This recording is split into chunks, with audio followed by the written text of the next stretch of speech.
വിവിധ ആവശ്യങ്ങൾ ഉന്നയിച്ച് കഴിഞ്ഞ 36 ദിവസമായി സമരം നടത്തുന്ന ആശാപ്രവർത്തകർ ഇന്ന് സെക്രട്ടേറിയറ്റ് ഉപരോധിക്കാൻ ഒരുങ്ങുകയാണ്.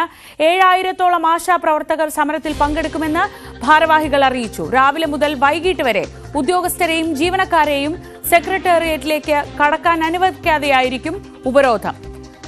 ഇതിനിടെ ഇതേ ദിവസം തന്നെ സർക്കാർ ആശമാർക്കായി ഏകദിന പരിശീലന പരിപാടി സംഘടിപ്പിച്ചിട്ടുണ്ട്. വി അരുൺ വിവരങ്ങളുമായി. അരുൺ, സമരത്തിന്റെ ഒരു രണ്ടാം ഘട്ടം ഒരു മാസം തികഞ്ഞപ്പോൾ ആശമാർ പ്രഖ്യാപിച്ചിരുന്നു. അതിന്റെ ഭാഗമായിട്ടാണ് ഇന്നിപ്പോൾ സെക്രട്ടേറിയറ്റ് വളയൽ സമരത്തിലേക്ക് അവർ കടക്കുന്നത്. എങ്ങനെയാണ് ഈ പ്രതിഷേധ പരിപാടി അവർ സംഘടിപ്പിച്ചിരിക്കുന്നത്? ഇതിനെ ചെറുക്കാൻ സർക്കാർ ഇന്നൊരു പരിശീലന പരിപാടിയും സംഘടിപ്പിച്ചിട്ടുണ്ടല്ലോ. എന്താണ് അതിന്റെ വിവരങ്ങൾ?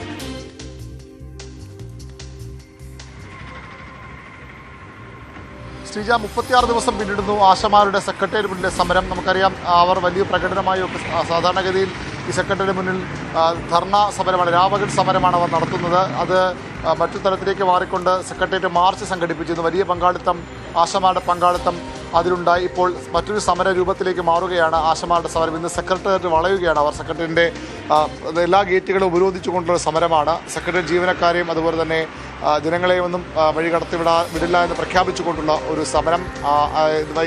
9 മണിയോടുകൂടി സെക്രട്ടേറിയറ്റ് ജീവനക്കാർ തുടങ്ങും.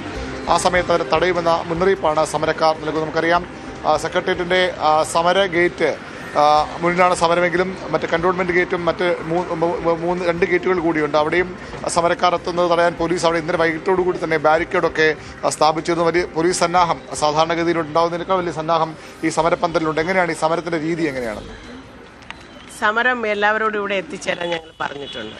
രാവിലെ 10 മണിക്ക് മുമ്പായിട്ട് ഈ ഗേറ്റുകൾ 3 ഗേറ്റുകൾ 4 ഗേറ്റുകളും ബ്ലോക്ക് ചെയ്യണം. അങ്ങനെയൊന്നും തീരുമാനിച്ചിട്ടില്ല. സെക്രട്ടേറിയറ്റ് ഗേറ്റ് തന്നെ സമരം. അതെ, ജീവനക്കാരെയും തടയുന്നില്ല. എല്ലാവരും വരട്ടെ, അപ്പം അതിനനുസരിച്ച് ചെയ്യും. ഏതായാലും ആ സമര രൂപത്തിൽ സ്വാഭാവികമായും ഒരു സസ്പെൻസ് ഇടുന്നുണ്ട്. എങ്ങനെ എന്ന കാര്യത്തിൽ ആളുകൾ വരട്ടെ, 10 മണിയോട് കൂടി ആളുകൾ ഇവിടേക്ക് എത്തും. അതിനുശേഷം അത് തീരുമാനമെന്നാണ് പറയുന്നത്. പോലീസ് സന്നാഹവും ഇവിടെ സാധാരണയിൽ കൂടുതലുള്ള പോലീസ് ഇവിടെ വിന്യസിച്ചിട്ടുണ്ട്. രാവിലെ തന്നെ വനിതാ പോലീസ് ഉൾപ്പെടെയുള്ള ആളുകളെ ഇവിടെ നിരവധി പേരെ ഉദ്യോഗസ്ഥരെ വിന്യസിച്ചിട്ടുണ്ട്. അത് ഈ സമരക്കാർ ഇത്തരത്തിൽ ജീവനക്കാരെ തടയും, ആളുകളെ തടയുമെന്ന മുന്നറിയിപ്പ് വന്നതിനെ തുടർന്നാണ് വലിയ പോലീസ് സന്നാഹമുള്ളത്. അത് മാത്രവുമല്ല, നിയമസഭ നടക്കുന്ന ദിവസമാണ്. മുഖ്യമന്ത്രിമാരും ഒക്കെ മന്ത്രിമാരും ഒക്കെ തലസ്ഥാനത്തുള്ള ദിവസമാണ്. സ്വാഭാവികമായും സെക്രട്ടേറിയറ്റിലും നിയമസഭയിൽ സെക്രട്ടേറിയറ്റിലും ഒക്കെ അവരുടെ മൂവ്മെൻറ്റ് ഉണ്ടാകാറുണ്ട്. അങ്ങനെ വരുമ്പോൾ സ്വാഭാവികമായും സമരക്കാർ മന്ത്രിമാർക്ക് എതിരെ പ്രതിഷേധമുണ്ടാക്കുകയോ അല്ലെങ്കിൽ ജീവനക്കാർക്കെതിരെ പ്രതിഷേധമുണ്ടാകും. ജീവനക്കാർ 8-9 മണിയോടുകൂടി ഈ ഗേറ്റുകളിലെത്തി തുടങ്ങും. നമ്മളിപ്പോൾ ഉള്ളത് സെക്രട്ടേറിയറ്റിൻ്റെ ആ സമര ഗേറ്റിലാണ്. അവിടുത്തെ പോലീസ് സന്നാഹമാണ് നമ്മൾ കാണുന്നത്. വനിതാ പോലീസ് ഉദ്യോഗസ്ഥരാണ് കൂടുതൽ, കാരണം ആശമാരുടെ സമരമാണ്. അതുകൊണ്ട് തന്നെ വനിതാ പോലീസ് ഉദ്യോഗസ്ഥരാണ് ഇവിടെ കൂടുതൽ ഉള്ളത്. മറ്റു ഗേറ്റുകളിലും പോലീസ് സുരക്ഷ ശക്തമാക്കിയിട്ടുണ്ട്. ഇന്നലെ വൈകിട്ടോടുകൂടി തന്നെ പ്രസ് ക്ലബ് ഭാഗത്തും അതുപോലെ തന്നെ YMCA ഗേറ്റിലുമൊക്കെ പോലീസ് ബാരിക്കേഡുകൾ വച്ചിരുന്നു. അത് കൂടുതൽ ആളുകൾ അവിടേക്ക് സംഘടിച്ചെത്താതിരിക്കാനാണ്, കൂടുതൽ ആളുകൾ അവിടേക്ക് സംഘടിച്ചെത്തുന്ന തടയാനാണ് അങ്ങനെ ബാരിക്കേഡുകൾ സ്ഥാപിച്ചത്. ഏതായാലും എത്രത്തോളം ആളുകൾ ഉണ്ടാകും, 7000-ഓളം ആളുകൾ ഉണ്ടാകുമെന്നൊക്കെ സമരക്കാർ ഇതിനകം പറയുന്നുണ്ട്. പക്ഷേ അത്രയും ആളുകൾ മതിയാകുമോ സെക്രട്ടേറിയറ്റിൻ്റെ 3 ഗേറ്റുകളും ഉപരോധിക്കാൻ? കണ്ടോൺമെൻറ്റ് ഗേറ്റ് സാധാരണഗതിയിൽ സമരസമയത്തും തുറന്നിടാറുണ്ട്. അവിടെ മുഖ്യമന്ത്രിക്കും മന്ത്രിമാർക്കും സഞ്ചാരത്തിന് വേണ്ടി ആ ഗേറ്റ് ഉപരോധിക്കാൻ ആരും അനുവദിക്കാറില്ല. അതുകൊണ്ടാണ് സെക്രട്ടറി അനക്സിൻ്റെ ഭാഗത്തും അതുപോലെ തന്നെ ഈ നോർത്ത് ഗേറ്റിൻ്റെ കണ്ടോൺമെൻറ്റ് സ്റ്റേഷന് മുമ്പുള്ള ഭാഗത്തും ബാരിക്കേഡ് വെച്ച് തടയുന്നത്. അതുവഴിയുള്ള ഗതാഗതവുമൊക്കെ പോലീസ് നിരോധിക്കും ഈ സമരം ശക്തമായി കഴിഞ്ഞാൽ. അങ്ങനെ ഒരു ഗേറ്റ് മുഖ്യമന്ത്രിക്കും മന്ത്രിമാർക്കും യഥേഷ്ടം സഞ്ചരിക്കാൻ വേണ്ടി തുറന്നിടും. സോളാർ സമരകാലത്ത് പോലും ആ രീതിയിലായിരുന്നു. അതുകൊണ്ട് തന്നെ ആ ഗേറ്റിൽ ഇവിടെ മുഖ്യമന്ത്രി മന്ത്രിമാർക്കുമൊക്കെ പോകാൻ കഴിയും. ജീവനക്കാർ കടന്നു പോകുന്ന പ്രധാന ഗേറ്റാണ് ഈ നോർത്ത് ഗേറ്റ്. ഇന്ന് പക്ഷേ ഇതുവഴി ജീവനക്കാർക്ക് പ്രവേശനം ഉണ്ടാകില്ല. ഈ ഗേറ്റ് പൂർണ്ണമായും ഇപ്പോൾ ബ്ലോക്ക് ചെയ്ത് കഴിഞ്ഞു. പ്രസ് ക്ലബ് ഭാഗത്തും ബാരിക്കേഡ് സ്ഥാപിച്ചിട്ടുണ്ട്. വലിയ രീതിയിലുള്ള പോലീസ് സന്നാഹം, പ്രത്യേകിച്ചും വനിതാ പോലീസിൻ്റെ ഒരു സാന്നിധ്യമാണ് നമ്മൾ കാണേണ്ടത്. സമരം ഏത് രീതിയിൽ വേണമെന്ന് ഇപ്പോൾ തീരുമാനിച്ചിട്ടില്ല എന്നൊരു മറുപടിയാണ് സംഘടനയുടെ പ്രസിഡന്റ് ബിന്ദു അല്പസമയം മുമ്പ് നമ്മോട് സംസാരിക്കുമ്പോൾ പറഞ്ഞത്. ആളുകൾ എത്താൻ പറഞ്ഞിട്ടുണ്ട്. 10 മണിയോടുകൂടി ആളുകൾ എത്തട്ടെ, അപ്പോൾ തീരുമാനിക്കാം എന്നൊരു പ്രതികരണമാണ് അവരിൽ നിന്ന് ഉണ്ടായത്. ഇപ്പോൾ നമ്മൾ കുറച്ചു മുമ്പ് കണ്ടത് പത്തനംതിട്ട അടക്കം കാറുകളിൽ ആളുകൾ ഇവിടേക്ക് എത്തുന്നുണ്ട്. സർക്കാർ ഈ സമരത്തെ പൊളിക്കാൻ ആദ്യഘട്ടം മുതൽ ശ്രമം നടത്തുന്നത് വസ്തുതയാണ്. പലതരത്തിൽ ആശമാരെ നിർബന്ധിച്ചും പ്രലോഭിപ്പിച്ചും സമ്മർദ്ദത്തിന് വഴങ്ങാൻ ശ്രമിച്ചുമൊക്കെ സമ്മർദ്ദത്തിലാക്കിയുമൊക്കെ സമരം പൊളിക്കാൻ സർക്കാർ ശ്രമം നടത്തുന്നു. അതിൻ്റെ ഒടുവിലത്തെ ഒരു ഉദാഹരണമാണ് ഇന്ന് ആശമാർക്ക് വേണ്ടിയുള്ള ആരോഗ്യവകുപ്പിൻ്റെ പരിശീലന പരിപാടി. അതിൽ നിർബന്ധമായും പങ്കെടുക്കണമെന്നാണ് നിർദ്ദേശം. അങ്ങനെ വരുമ്പോൾ ആശമാർ ഈ സമരപന്തലിലേക്ക് എത്തില്ല എന്നൊരു വിലയിരുത്തലാണ് സർക്കാരിന് ഉള്ളത്. അതുകൊണ്ടുകൂടിയാണ് സർക്കാർ ആ രീതിയിൽ പരിശീലന പരിപാടി സംഘടിപ്പിച്ചിരിക്കുന്നത്.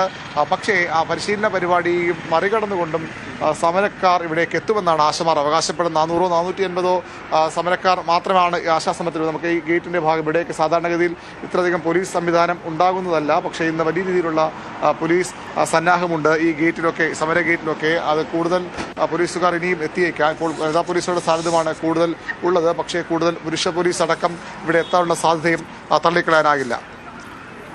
അതായത് അരുൺ, വലിയ രീതിയിലുള്ള ഒരു പ്രതിഷേധം തന്നെ ആശമാരുടെ ഭാഗത്തു നിന്ന് സർക്കാർ പ്രതീക്ഷിക്കുന്നുണ്ട് എന്നതല്ല ഈ തയ്യാറെടുപ്പുകളിൽ നിന്ന് മനസ്സിലാവുന്നത്. അവരാകട്ടെ തങ്ങളുടെ ശക്തിക്കനുസരിച്ച് പ്രതിഷേധം നടത്താം എന്ന രീതിയിലാണ് കുറച്ച് കഴിഞ്ഞിട്ട് അത് എന്തായിരിക്കുമെന്ന് പറയാമെന്ന് പറയുന്നത്. ആ രീതിയിലല്ലേ ഇന്നത്തെ സമരത്തെപ്പറ്റി മനസ്സിലാക്കേണ്ടത്?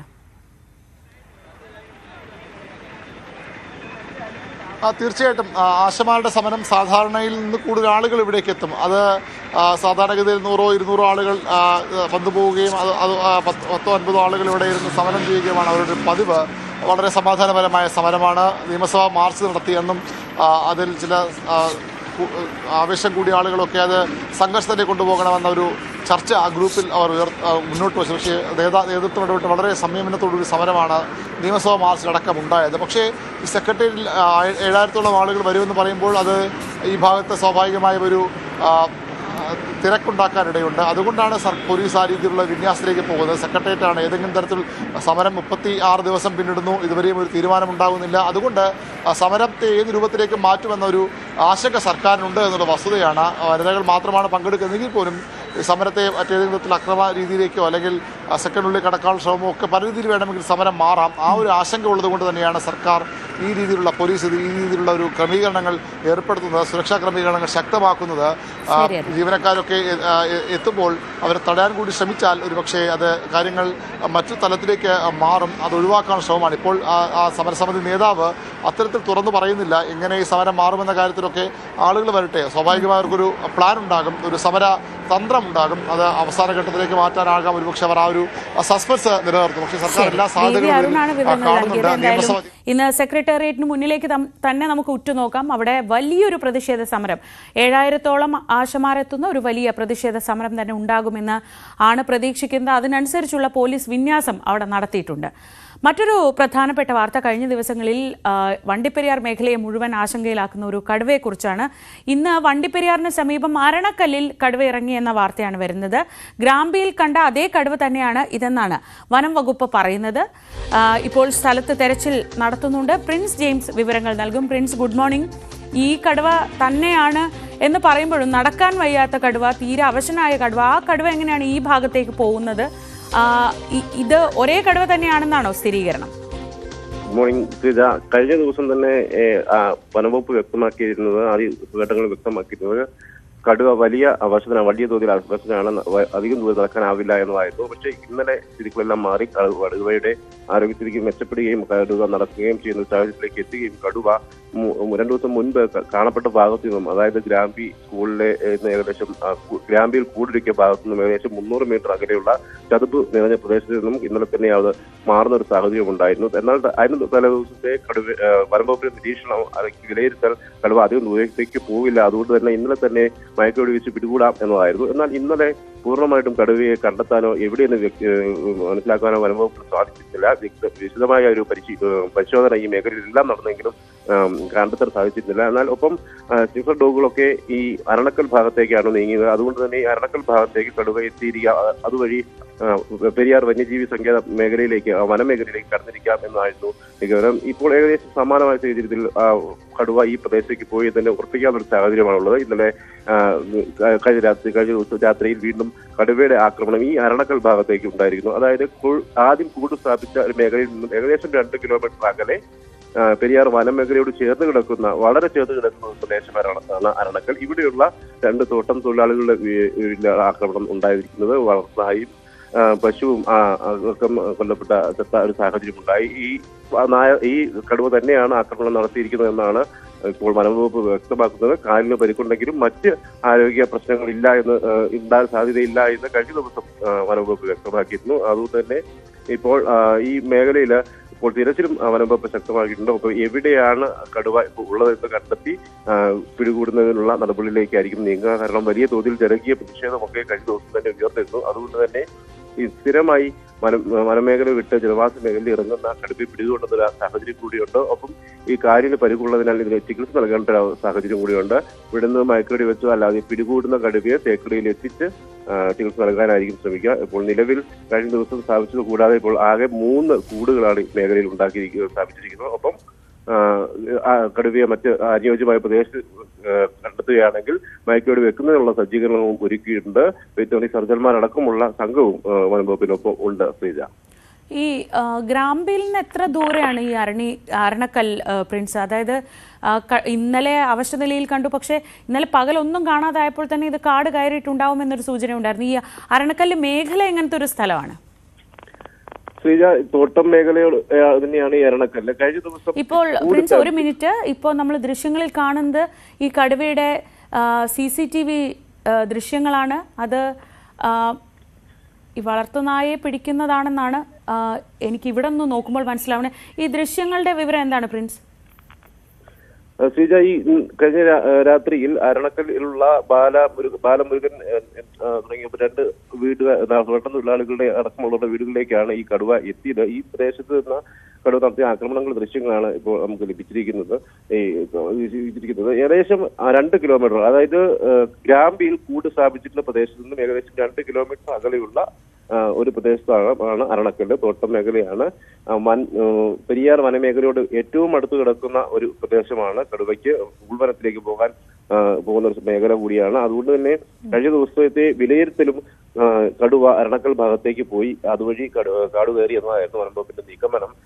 എന്തായാലും അത് ഏതാണ്ട് ശരിവെക്കുന്ന തരത്തിലാണ്. അരണക്കൽ ഭാഗത്ത് കടുവയുടെ സാന്നിധ്യം കണ്ടെത്തിയത്. ഒരു വളർത്തുനായെയും പശുവിനെയും കടുവ ആക്രമിച്ചു. ഇപ്പോൾ നമ്മൾ ദൃശ്യങ്ങളിൽ കാണുന്നത് ആ കടുവയെയാണ്. 3 കൂടാണ് ഇപ്പോൾ ഉള്ളത്. എത്രയും പെട്ടെന്ന് ഈ കടുവയെ കൂട്ടിലാക്കാൻ കഴിയുമെന്നാണ് വനം വകുപ്പിന്റെ പ്രതീക്ഷ. പ്രിൻസ് ജെയിംസ് ആണ് വിവരങ്ങൾ നൽകിയത്. ലഹരിയുടെ വലയറുക്കാൻ പോലീസ്.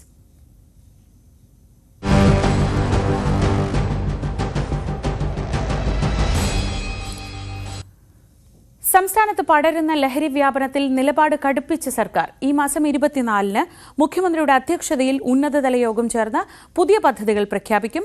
വിവിധ മന്ത്രിമാർക്ക് പുറമെ പോലീസ്, എക്സൈസ് ഉദ്യോഗസ്ഥരും യോഗത്തിൽ പങ്കെടുക്കും. ഇന്ന് നിയമസഭയിലും ഈ വിഷയം ചർച്ചയാവുന്നുണ്ട്. അതേസമയം കളമശ്ശേരി പോളിടെക്നിക്കിലെ കഞ്ചാവ് റെയ്ഡ് അടക്കം നിയമസഭയിൽ ഇന്ന് ചർച്ചയാകുമ്പോൾ അതൊരു രാഷ്ട്രീയമായും വലിയ വിവാദമാവും. കൊച്ചിയിൽ ഇന്നലെ മാത്രം 27 കേസുകളാണ് രജിസ്റ്റർ ചെയ്തിട്ടുള്ളത്. വിവരങ്ങളുമായി VV അരുൺ തിരുവനന്തപുരത്ത് നിന്നും ആജ്ഞ രവീന്ദ്രൻ കൊച്ചിയിൽ നിന്നും ചേരുന്നുണ്ട്. അരുൺ, സർക്കാർ വളരെ ഗൗരവമായി തന്നെയാണ് ഇപ്പോൾ ഈ ലഹരി വ്യാപനത്തിനെതിരെ നടപടികൾ സ്വീകരിക്കുന്നത്. ഓരോ ദിവസവും വരുന്ന കേസുകളുടെ എണ്ണവും ആ തരത്തിലാണ്. ഇന്നിപ്പോൾ നിയമസഭയിലേക്ക് കൂടി ഈ വിഷയം വരികയാണല്ലോ. എന്തൊക്കെയാണ് സർക്കാർ അടിയന്തരമായി ഈ വിഷയത്തിൽ ഇപ്പോൾ സ്വീകരിക്കുന്ന നടപടികൾ? ഏറ്റവും പ്രധാന മുഖ്യമന്ത്രി വിളിച്ച യോഗമാണ്. 24-ന് മുഖ്യമന്ത്രിയുടെ അധ്യക്ഷതയിൽ ഉന്നതതല യോഗം ചേരും. മന്ത്രിമാരും ഉദ്യോഗസ്ഥരും, പോലീസ്, എക്സൈസ് ഉദ്യോഗസ്ഥരും പങ്കെടുക്കും. ലഹരിക്കെതിരെ വിട്ടുവീഴ്ചയില്ലാത്ത നടപടി ഉണ്ടാകണമെന്ന നിർദ്ദേശമാണ് മുഖ്യമന്ത്രി പിണറായി വിജയൻ നൽകിയിരിക്കുന്നത്. കാരണം സംസ്ഥാനത്തിന് നാണക്കേടിനപ്പുറത്തേക്ക് സംസ്ഥാനത്തിൻ്റെ ഭാവി പോലും ആശങ്കയില്ലാത്ത തരത്തിലേക്ക് ലഹരി വ്യാപനം ഉണ്ട് എന്നത് യാഥാർത്ഥ്യമാണ്. അത് യുവതലമുറയെന്ന് പോലും പറയാൻ കഴിയാതെ സ്കൂൾ വിദ്യാർത്ഥികൾ പോലും, കൗമാരക്കാർ പോലും ലഹരിക്ക് അടിമപ്പെടുന്ന ഒരു അവസ്ഥയുണ്ട്. അതിൽ വലിയ ഒരു ആശങ്കയോടുകൂടി സംസ്ഥാനം ഒട്ടാകെ കാണുമ്പോൾ കടുത്ത നടപടികളിലേക്ക് പോകാൻ തന്നെയാണ് സർക്കാരിൻ്റെ തീരുമാനം. കഴിഞ്ഞ കുറേ ദിവസങ്ങളായി നടക്കുന്ന ലഹരി വിരുദ്ധ ഓപ്പറേഷനുകൾ അതിൻ്റെ ഭാഗമാണ്. മിന്നൽ പരിശോധനകൾ, പോലീസിൻ്റെ പതിവ് പരിശോധന കരയിലും കടലിലുമൊക്കെ, കഴിഞ്ഞ ദിവസമൊക്കെ തീര മേഖലകളിലും കടലിലും ബോട്ടുകളിലുമൊക്കെ പരിശോധന നടത്തിയിരുന്നു. അത്തരത്തിൽ എല്ലാ സ്ഥലങ്ങളിലും, ക്യാമ്പസുകളിൽ, മറ്റ് യുവാക്കൾ കൂടുന്ന സ്ഥലങ്ങളിലൊക്കെ അത്തരത്തിലുള്ള പരിശോധനകൾ നടത്തുന്നുണ്ട്. അതിൻ്റെ ഭാഗമായാണ് മുഖ്യമന്ത്രി യോഗം വരുന്നത്. എന്തെല്ലാം ഇപ്പോൾ ചെയ്യുന്ന പ്രവൃത്തികൾക്ക് അപ്പുറത്തേക്ക് എന്തെല്ലാം ചെയ്യാനാകും, എങ്ങനെ യുവതലമുറയെ ഇതിൽ നിന്ന് പൂർണ്ണമായും ലഹരിയിൽ നിന്ന് മാറ്റാനാകുമെന്ന കാര്യമാണ് സർക്കാർ പരിശോധിക്കുന്നത്. ഇന്ന് നിയമസഭയിൽ ബജറ്റ് ചർച്ചയിൽ മുഖ്യമന്ത്രിയുടെ വകുപ്പുകളായ ജയിൽ, അതുപോലെ തന്നെ പോലീസ് വകുപ്പുകളുടെ ഡിമാൻഡ് ചർച്ചയാണ്, ധനാഭ്യർത്ഥന ചർച്ചകളാണ് നടക്കേണ്ടത്. സ്വാഭാവികമായും ആ ചർച്ചകളിൽ ഭരണ പ്രതിപക്ഷങ്ങൾ ഇപ്പോഴത്തെ ലഹരി വിഷയം എടുത്തിടുമെന്ന് ഉറപ്പാണ്. പ്രതിപക്ഷം ഇത് സംസ്ഥാനത്തുണ്ടാക്കുന്ന ആശങ്കയാകും ശക്തമായി ഉന്നയിക്കുക. അതിന് സർക്കാർ സ്വീകരിക്കുന്ന നടപടികളെ അംഗീകരിച്ചുകൊണ്ട് ഭരണപക്ഷങ്ങളും സംസാരിക്കും. ഈ മുഖ്യമന്ത്രിയാണ് ഈ ചർച്ചകൾക്ക് ഇന്ന് മറുപടി പറയേണ്ടത്. ഡിമാൻഡ് ചർച്ചയുടെ മറുപടി പറയേണ്ട മുഖ്യമന്ത്രിയാണ്. ഇതിനുള്ള ഒരു കൃത്യമായ സർക്കാർ നിലപാടുകൾ ലക്ഷ്യമെന്തെന്ന് മുഖ്യമന്ത്രി വ്യക്തമാക്കാൻ തന്നെയാണ് സാധ്യത. മുഖ്യമന്ത്രിയുടെ വകുപ്പായതുകൊണ്ട് തന്നെ ഈ ലഹരി ചർച്ച ആകും ഒരുപക്ഷെ സഭയിൽ നിന്ന് ഏറ്റവും അധികം ഉയർന്നു നിൽക്കാൻ പോകുന്നത്. അവിടെ ഈ അംഗങ്ങൾക്ക് സംസാരിക്കുമ്പോൾ സമയപരിധി അടക്കമുള്ളവ ഉണ്ടാകാറില്ല. റൂൾ 50 നോട്ടീസായ എല്ലാ പ്രതിപക്ഷം ഇത് കൊണ്ടുവരുന്നത്. നേരത്തെ ഇത് റൂൾ 50 നോട്ടീസ് കൊണ്ടുവന്നിരുന്നു ലഹരിയുടെ വ്യാപനം. അതുകൊണ്ട് തന്നെ ഇന്ന് അത്തരം നീക്കമാകില്ല പ്രതിപക്ഷത്തിൻ്റെ ഭാഗത്തുണ്ടാവുക. പകരം നമുക്ക് മനസ്സിലാക്കാൻ കഴിയുന്നത് ഈ ഡിമാൻഡ് ചർച്ചയിൽ, ധനാഭ്യർത്ഥന ചർച്ചകളിൽ ലഹരി നിറഞ്ഞു നിൽക്കാൻ തന്നെയാണ് സാധ്യത. അതിൽ സർക്കാരിനെ കുറ്റപ്പെടുത്തിയും ഒരുമിച്ച് പോകേണ്ട ആവശ്യകത ചൂണ്ടിക്കാട്ടിയും ഒക്കെ പ്രതിപക്ഷം രംഗത്ത് വരുമ്പോൾ സർക്കാരും ഇതുവരെ സ്വീകരിച്ച നടപടികളും ഇനി സ്വീകരിക്കാൻ പോകുന്ന കാര്യങ്ങളും വ്യക്തമാക്കും. ഒരു ഭാഗത്ത് അങ്ങനെ സർക്കാർ ചർച്ചകൾ നടക്കുമ്പോൾ പോലീസിൻ്റെയും എക്സൈസിൻ്റെയും പരിശോധനകൾ അതിശക്തമായി തുടരുകയാണ്. സംസ്ഥാനത്ത് എല്ലാ ദിവസവും പുതിയ കേസുകൾ രജിസ്റ്റർ ചെയ്യുന്നു. കൂടുതൽ പ്രതികൾ അറസ്റ്റിലേക്കും ജയിലിലേക്കും പോകുന്നുണ്ട്. ശ്രീജ, അരുൺ, ഈ കോവിഡ് കാലത്തൊക്കെ മുഖ്യമന്ത്രി എല്ലാ ദിവസവും മാധ്യമങ്ങളെ കണ്ടിരുന്നു. ഇപ്പോൾ അതുപോലെ ഇങ്ങനൊരു അടിയന്തരാവസ്ഥ നമ്മൾ നേരിടുന്ന ഒരു അടിയന്തര സാഹചര്യത്തിൽ മുഖ്യമന്ത്രി എല്ലാ ആഴ്ചയും ഇതുമായി ബന്ധപ്പെട്ടൊരു വാർത്താ സമ്മേളനം വിളിക്കാനൊക്കെ സാധ്യതയുണ്ടെന്ന് അറിയുന്നു. എന്താണ് അതിൻ്റെ വിവരങ്ങൾ? വലിയൊരു ക്യാമ്പയിനായി സംസ്ഥാനം ഏറ്റെടുക്കും ഇതെന്നാണ് മനസ്സിലാക്കാൻ കഴിയുന്നത്. മുഖ്യമന്ത്രിയുടെ 24 യോഗത്തിന്റെ തീരുമാനം അതുതന്നെയാകും. ഇത് കേവലം ഇത്തരം പ്രശ്നങ്ങൾ ഉയർന്നു വരുമ്പോഴുള്ള പ്രഖ്യാപനങ്ങളിൽ ഒതുങ്ങാതെ ഒരു ക്യാമ്പയിനായി സംസ്ഥാനം ഏറ്റെടുക്കണം. അതാണ് സർക്കാരിൻ്റെ ഒരു നിർദ്ദേശം, മുഖ്യമന്ത്രിയുടെ ഒരു ആലോചന. അതിൻ്റെ ഭാഗമായാകാം ഒരുപക്ഷെ അദ്ദേഹം എല്ലാ ആഴ്ചയിൽ 1 തരത്തിലെങ്കിലും വാർത്താ സമ്മേളനങ്ങൾ കൂടി നടത്താൻ പോകുന്നത്. നമുക്കറിയാം, കുടുംബങ്ങളെ നേരിട്ട് ബാധിക്കുന്ന വിഷയമാണ്. ഓരോ കുടുംബവും ഓരോ രക്ഷിതാക്കളും വളരെ ആശങ്കയോടുകൂടി കാണുന്ന കാര്യമാണ്. തങ്ങളുടെ കുട്ടികളുടെ ഭാവി എങ്ങനെയാണ്? ഇങ്ങനെ ലഹരി എല്ലായിടവും സുലഭമായാൽ 10 വയസ്സിൽ താഴെയുള്ള കുട്ടികൾ പോലും ലഹരി ഉപയോഗിക്കേണ്ടി വരുന്നു, അല്ലെങ്കിൽ ലഹരിക്ക് അവർ അടിമപ്പെടുന്നു. 8ലും 9ലും 10ലും പഠിക്കുന്ന കുട്ടികളുടെ ഫെയർവെൽ പാർട്ടികൾക്ക് ഇത്തരത്തിൽ ലഹരിയാണ് അവിടെ പ്രധാനമായി മാറുന്നതെന്ന ഞെട്ടിക്കുന്ന വിവരങ്ങളാണ് ഓരോ ദിവസവും പുറത്തു വരുന്നത്. ഓരോ കുടുംബങ്ങളെയും ഓരോ വ്യക്തിയെയും ഓരോ രക്ഷാകർത്താവിനെയും നേരിട്ട് ബാധിക്കുന്ന വിഷയമാണ്. സർക്കാർ അത് അത്രയധികം ഗൗരവത്തോടെ എടുത്തില്ലെങ്കിൽ അത് സർക്കാരിനെതിരെ വലിയൊരു വികാരമായി മാറും. എത്രത്തോളം സർക്കാരിന് ഈ വിഷയത്തിൽ ജനങ്ങളെ വിശ്വാസത്തിലെടുക്കാൻ കഴിയുമോ, എത്രത്തോളം ബോധ്യപ്പെടുത്താനാകുമോ, അത് സർക്കാരിന് നേട്ടമാവുകയും ചെയ്യും. അത് തിരിച്ചറിയുന്നു സർക്കാർ. അതുകൊണ്ടായിരിക്കാം ഒരുപക്ഷെ മുഖ്യമന്ത്രി എന്താണ് സർക്കാർ ചെയ്യാൻ പോകുന്ന കാര്യങ്ങൾ, എന്താണ് ഓരോ ആഴ്ചയിലും സർക്കാർ ചെയ്ത കാര്യങ്ങൾ, ഓരോ ദിവസവും സർക്കാർ ഇടപെടൽ എങ്ങനെയായിരുന്ന കാര്യം ജനങ്ങളെ നേരിട്ട് ബോധ്യപ്പെടുത്താൻ ഇറങ്ങുന്നത്. മുഖ്യമന്ത്രിയുടെ വാർത്താ സമ്മേളനങ്ങൾ തുടർച്ചയായി പ്രതീക്ഷിക്കാം. 24 യോഗത്തിന് ശേഷം സർക്കാരിന്റെ കൃത്യമായ കർമ്മ പരിപാടി ഇതിൽ പ്രഖ്യാപിക്കുകയും ചെയ്യും. ശരിയായിരുന്നു. എന്തായാലും സർക്കാർ ഏത് ഗൗരവ സ്വഭാവത്തോടെയാണോ ഇത് ഏറ്റെടുത്തിരിക്കുന്നത് അതേ ഗൗരവത്തിൽ തന്നെ പോലീസിന്റെ ഭാഗത്തു നിന്നും നടപടികൾ ഉണ്ടാകുന്നുണ്ട്. ഇപ്പോൾ കളമശ്ശേരി പോളി ലഹരി കേസിൽ കൂടുതൽ വിവരങ്ങൾ വരുന്നു. കൂടുതൽ അറസ്റ്റ് ഉണ്ടാകുമെന്നാണ് പോലീസിന്റെ ഭാഗത്തു നിന്ന് വിവരങ്ങൾ വരുന്നത്. അനുരാജിന് കഞ്ചാവ് എത്തിച്ച ഇതര സംസ്ഥാന തൊഴിലാളിയുടെ വിവരങ്ങൾ പോലീസിന് ലഭിച്ചു എന്നും അറിയുന്നുണ്ട്. ആജ്ഞ രവീന്ദ്രൻ വിവരങ്ങളുമായി കൊച്ചിയിൽ നിന്ന്. ആജ്ഞ, ഗുഡ് മോർണിംഗ്. സർക്കാർ എങ്ങനെയാണ് ഈ വിഷയത്തെ കാണുന്നതെന്ന് ഇപ്പോൾ അരുൺ പറഞ്ഞു. അതിനനുസരിച്ചുള്ളൊരു പ്രതികരണം പോലീസിന്റെ ഭാഗത്തുനിന്നുണ്ട്. ഇന്നലെ തന്നെ 27 കേസുകൾ. എന്തൊക്കെയാണ് ഈ പോളിടെക്നിക് ലഹരി കേസുമായി ബന്ധപ്പെട്ട് ഇപ്പോൾ കിട്ടുന്ന വിവരങ്ങൾ?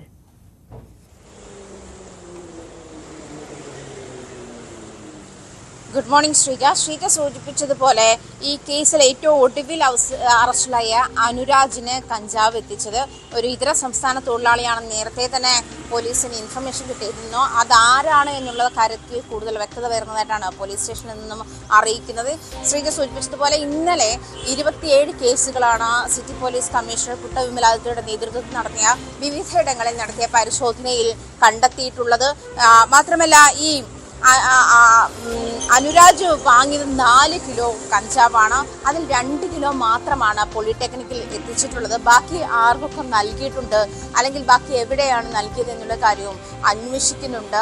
എറണാകുളത്ത് പോലീസും ഡാൻസ് ഓഫ് സംഘവും ചേർത്ത് സംയുക്ത പരിശോധനയിലാണ് ഈ ലഹരി കേസുകൾ പിടിച്ചുകൊണ്ടിരിക്കുന്നത്. അതുപോലെ ഈ പോളിടെക്നിക്കിലെ ഇടപാടുകൾ നിയന്ത്രിച്ചിരുന്നത് അഭിരാജ്, ആഷിഖ്, ഷാലിക എന്നീ 3 വിദ്യാർത്ഥികൾ ചേർന്നാണ് എന്നാണ് പോലീസ് വ്യക്തമാക്കുന്നത്. അതുമാത്രമല്ല അനുരാജിന്റെ സാമ്പത്തിക ഇടപാടുകളും പോലീസ് പരിശോധിക്കുന്നുണ്ട്. ആദ്യം ഇതുമായി ബന്ധപ്പെട്ട് അറസ്റ്റിലായ 1.9 കിലോ കണ്ടെടുത്തിട്ടുള്ള ആകാശ് ഇപ്പോൾ റിമാൻഡിലാണ്. ആകാശിന് വേണ്ടി കസ്റ്റഡി അപേക്ഷ പോലീസ് ഇന്ന് നൽകുമെന്നാണ്. ആകാശിനെ കസ്റ്റഡിയിൽ വാങ്ങി കൂടുതൽ ചോദ്യം ചെയ്യേണ്ട സാഹചര്യമുണ്ടെന്ന് തന്നെ നേരത്തെ തന്നെ ഇതുമായി ബന്ധപ്പെട്ട് നാർക്കോട്ടിക് സെൽ ACP വ്യക്തമാക്കിയിട്ടുണ്ട്. എന്തായാലും അതൊരു കസ്റ്റഡി അപേക്ഷ ഇന്ന് സമർപ്പിക്കുമെന്നാണ് അറിയിച്ചിരിക്കുന്നത്. അങ്ങനെയാണ്. എന്തായാലും കൊച്ചിയിൽ ഇതുമായി ബന്ധപ്പെട്ട് ലഹരി കേസുകൾ കൂടിക്കൂടി വരുന്നുണ്ട്. അല്ലെങ്കിൽ ലഹരി പരിശോധന വളരെ കൃത്യമായി നടക്കുന്നുണ്ട്. അതിൽ പോലീസും ഡാൻസ് ഓഫ് സംഘവും നാർക്കോട്ടിക് സംഘവും ഒക്കെ വളരെ ജാഗരൂകരായി തന്നെ ഓരോ ഇടങ്ങളിലും, പ്രത്യേകിച്ചും സ്കൂൾ കേന്ദ്രീകരിച്ചും കോളേജ് കേന്ദ്രീകരിച്ചുമുള്ള ഇടങ്ങളിൽ പരിശോധനകൾ നടത്തുന്നുണ്ട് എന്നുള്ള കാര്യമാണ് ഡാൻസ് ഓഫ് സംഘം വ്യക്തമാക്കുന്നത്. അങ്ങനെയാണ്. എന്തായാലും കഴിഞ്ഞ കുറച്ച് ദിവസങ്ങളിലായി ഈ കളമശ്ശേരി പോളിടെക്നിക്കിൽ നിന്നും ഈ 1.9 കിലോ കഞ്ചാവ് കണ്ടെടുത്തതിനെ തുടർന്ന് ഉള്ള പരിശോധനകൾ അങ്ങേയറ്റം കൂടുതൽ ജാഗ്രതയോടുകൂടി തന്നെയാണ് പോലീസ് നീങ്ങുന്നത്. എന്തായാലും ഇന്ന് തന്നെ ഈ ആകാശിന് വേണ്ടിയിട്ടുള്ള റിമാൻഡിൽ കഴിയുന്ന ആകാശിന് വേണ്ടിയിട്ടുള്ള കസ്റ്റഡി അപേക്ഷ ഇന്ന് തന്നെ പോലീസ് നൽകും. പക്ഷേ അനുരാജിന്റെ ഇതിൽ കൂടുതലുള്ള ബന്ധവും അനുരാജിന് കഞ്ചാവ് എത്തിച്ചുള്ള ഇതര സംസ്ഥാന തൊഴിലാളിയുടെ കൂടുതൽ വിവരങ്ങളുമാണ് ഇനി പുറത്തു വരാനുള്ളത്. അനുരാജ് എത്തിച്ചിട്ടുള്ള ഈ 4 കിലോ വാങ്ങിയതിൽ നിന്നും 2 കിലോ എവിടെ പോയി എന്നുള്ള കാര്യത്തിലും പോലീസ് അന്വേഷണം ഊർജിതമാക്കി. ആജ്ഞ രവീന്ദ്രനാണ് വിവരങ്ങൾ നൽകിയത് കൊച്ചിയിൽ നിന്ന്. സംസ്ഥാന കോൺഗ്രസ് നേതൃത്വത്തിൽ ഐക്യം ഉറപ്പുവരുത്താനുള്ള ഹൈക്കമാൻഡിന്റെ ഇടപെടലിന് പിന്നാലെ KPCC ഭാരവാഹി യോഗം ഇന്ന് നടക്കുകയാണ്. 10:30 ഇന്ദിരാഭവനിലാണ് KPCC അധ്യക്ഷൻ K സുധാകരന്റെ അധ്യക്ഷതയിൽ യോഗം ചേരുന്നത്. KPCC ഭാരവാഹികളും DCC അധ്യക്ഷന്മാരും യോഗത്തിൽ പങ്കെടുക്കും. തദ്ദേശ തെരഞ്ഞെടുപ്പിന്റെ മുന്നൊരുക്കങ്ങൾ അടക്കം ചർച്ചയാകുമെന്നാണ് വിവരം. ആർട്ടിഫിഷ്യൽ ഇന്റലിജൻസ് രാഷ്ട്രീയ പ്രവർത്തനത്തിൽ എങ്ങനെ ഉപയോഗിക്കാമെന്ന വിഷയത്തിൽ ഒരു പ്രത്യേക പരിശീലന പരിപാടിയും KPCC ഭാരവാഹികൾക്കായി ക്രമീകരിച്ചിട്ടുണ്ട്. ഭർത്താവ് ഫോണിലൂടെ തലാഖ് ചൊല്ലിയെന്ന 21-കാരിയുടെ പരാതി. സ്വന്തം കുഞ്ഞിനെയും ഭർത്താവ് തള്ളിപ്പറഞ്ഞതായും യുവതി ആരോപിക്കുന്നു. മാനസികവും ശാരീരികവുമായുള്ള പീഡനം സഹിക്കാനാവാതെ സ്വന്തം വീട്ടിലേക്ക് പോന്നതിന് പിന്നാലെയാണ് ഫോൺ ചെയ്ത് തലാഖ് ചൊല്ലിയെന്ന് പറഞ്ഞത്. നടുവട്ടം സ്വദേശിനിയുടെ പരാതിയിൽ എടക്കുളം സ്വദേശി ഷാഹുൽ ഹമീദിനെതിരെ കൽപ്പകഞ്ചേരി പോലീസ് കേസെടുത്തു. നടുവട്ടം സ്വദേശിയായ 21-കാരിയാണ് ഭർത്താവ് എടക്കുളം സ്വദേശി ഷാഹുൽ ഹമീദിനെതിരെ പോലീസിൽ പരാതി നൽകിയത്. ഭർത്താവ് ക്രൂരമായി പീഡിപ്പിക്കുന്നതായും മൊബൈൽ ഫോണിലൂടെ തലാഖ് ചൊല്ലിയതായും ചൂണ്ടിക്കാട്ടിയാണ് പരാതി. ശാരീരികവും മാനസികവുമായ പീഡനം സഹിക്കാനാകാതെ സ്വന്തം വീട്ടിലേക്ക് പോയ യുവതിയെ ഷാഹുൽ ഹമീദ് ഫോണിൽ വിളിക്കുകയും ഇരുവരുടെയും കുഞ്ഞ് തന്റേതല്ലെന്ന് പറയുകയും ചെയ്തു. തുടർന്ന് ഉമ്മയുടെ മുന്നിൽ വെച്ച് തലാഖ് ചൊല്ലുകയാണെന്ന് പറഞ്ഞെന്നും യുവതിയുടെ പരാതിയിൽ പറയുന്നു. എന്റെ ഭർത്താവ് വിദേശത്തായിരുന്നു. അവര് പിന്നെ ജനുവരി 29 നാട്ടിലെത്തി 2 ദിവസം വീട്ടിൽ ചെറിയ ചെറിയ പ്രശ്നങ്ങളൊക്കെ ഉണ്ടായിരുന്നു. അവരെന്നെ ശാരീരികമായിട്ട് ഉപദ്രവിക്കുകയൊക്കെ ചെയ്തിരുന്നു. അത് കഴിഞ്ഞിട്ട് ഞാൻ എൻ്റെ വീട്ടിൽ വന്നതിന് ശേഷം അവര് ഫോൺ ചെയ്ത് പറഞ്ഞത് എനിക്ക് ഞാൻ വേണ്ട, ഞാൻ എൻ്റെ ഉമ്മാന്റെ മുന്നിൽ നിന്ന് വെച്ച് തൊലാക്കില്ലാണ് അങ്ങനെ പറഞ്ഞ്. അത് കഴിഞ്ഞതിന് ശേഷം പള്ളിക്കമ്മിറ്റിക്കാര് 2 പള്ളി കമ്മിറ്റിയും കൂടെ അവര് ഒത്തുതീരുമാനത്തിന് വിളിച്ചിരുത്തിയപ്പോ അവര് പറഞ്ഞ് ഞാൻ അവളെ തൊലാക്കില്ലേക്കണ്, എനിക്ക് അവളെ വേണ്ടെന്നാണ് അവിടെയും പറഞ്ഞിട്ടുണ്ടായിരുന്നത്. 3 വർഷം മുൻപായിരുന്നു ഇവരുടെ വിവാഹം. 1 വർഷമായപ്പോഴേക്കും ഇവർക്കിടയിൽ അസ്വാരസ്യങ്ങൾ തുടങ്ങിയിരുന്നു. വിവാഹ സമയത്ത് നൽകിയ 15 പവൻ സ്വർണവും 1.5 ലക്ഷം രൂപയും കൈക്കലാക്കിയ ശേഷം സ്വർണം പോരെന്ന് പറഞ്ഞ് ഉപദ്രവം പതിവായി. വിദേശത്തായിരുന്നപ്പോൾ ഫോണിലൂടെ മാനസികമായി പീഡിപ്പിച്ചിരുന്നുവെന്നും നാട്ടിലെത്തിയ ശേഷം മദ്യപിച്ച് മർദ്ദിക്കുന്നതും ആരംഭിച്ചതായി യുവതി പറയുന്നു. കട്ടിലിൽ നിന്ന് തള്ളി താഴെയിടും, ചുവരിൽ ചേർത്ത് കഴുത്ത് ഞെരിക്കുമായിരുന്നുവെന്നും യുവതി പറയുന്നു. ഉപദ്രവം തുടർന്നതോടെയാണ് സ്വന്തം വീട്ടിലേക്ക് പോയതെന്നും യുവതി പറഞ്ഞു. എന്നാൽ തന്നോട് ആലോചിക്കാതെ വീട് വിട്ടു പോയതിലെ അമർഷം കാരണം ഇനി വേണ്ടെന്ന് പറഞ്ഞതല്ലാതെ ഫോണിലൂടെ തൊലാഖ് ചൊല്ലിയിട്ടില്ലെന്നാണ് ഷാഹുൽ ഹമീദിന്റെ വിശദീകരണം. യുവതിയുടെ പരാതിയിൽ നിയമവിരുദ്ധമായി തൊലാഖ് ചൊല്ലിയതിനും ശാരീരികമായി ഉപദ്രവിച്ചതിനും സ്വർണവും പണവും കബളിപ്പിച്ച് കൈക്കലാക്കിയതിനും ഷാഹുൽ ഹമീദിനെതിരെ കൽപ്പകഞ്ചേരി പോലീസ് കേസെടുത്തു. ന്യൂസ് 18 തിരൂർ. മറ്റു വാർത്തകളിലേക്ക് മടങ്ങിയെത്താം ഇടവേളയ്ക്ക് ശേഷം.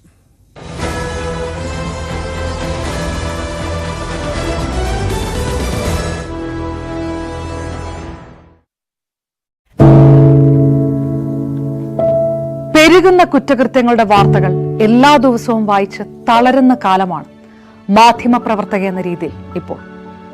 അതിൽ മിക്കതിലും കാരണം ലഹരിയാണെന്നും പ്രതികളാകുന്നതും ഇരകളാകുന്നതും പുതിയ തലമുറയിലെ കുട്ടികളാണെന്ന് കൂടി പറയേണ്ടി വരുമ്പോൾ രക്ഷാകർത്താവെന്ന നിലയിൽ സമാധാനം പോലും കെട്ടുപോകുന്ന സമയമാണ്. ആരെയാണ് തിരുത്തുക? ആരെയാണ് നന്നാക്കുക? ഈ പുതിയ തലമുറയാണോ അതോ അവർക്ക് മാതൃകയാകേണ്ട നമ്മളെ തന്നെയാണോ? 4ാമത്തെ പെഗിൽ ഐസ് ക്യൂബ് വീഴുമ്പോൾ ഞാൻ എവിടെ എത്തുമെന്ന് പറയുന്ന നായകനെ വേണ്ട എന്ന് പറയാൻ ഒരിക്കലും നമുക്ക് കഴിഞ്ഞിട്ടില്ല. എല്ലാ പ്രതിസന്ധികളിൽ നിന്നും എഴുന്നേറ്റ് വരാൻ ലഹരി ഒപ്പം വേണമെന്നും വിഷമത്തിലും സന്തോഷത്തിലുമെല്ലാം ലഹരി കൂടെ ഉണ്ടാകണം എന്ന് പറഞ്ഞ തലമുറയാണ് നമ്മുടേത്. ലഹരിക്ക് കുടുംബ സദസ്സുകളിൽ ഉണ്ടായിരുന്ന ടാബു പോലും തുടച്ചു കളഞ്ഞ തലമുറയാണ് നമ്മുടേത്. അച്ഛനും അമ്മയും കുട്ടികളുടെ മുന്നിലിരുന്ന് മദ്യപിക്കുന്ന കാലത്ത് ഇതിലും വലിയ ലഹരിയിലേക്ക് കടക്കരുതെന്ന് കുട്ടികളോട് ആ രക്ഷിതാക്കൾക്ക് എങ്ങനെയാണ് പറയാൻ കഴിയുക? നോക്കൂ, കൈവിട്ടു പോകുന്നത് നമുക്കാണ്. അതിന്റെ വലിയ വിപത്ത് അനുഭവിക്കുന്നത് പുതിയ തലമുറയും. ലഹരിക്ക് അടിമയാകാതിരിക്കൂ, സ്വതന്ത്രരാകും. Live free, live drug free.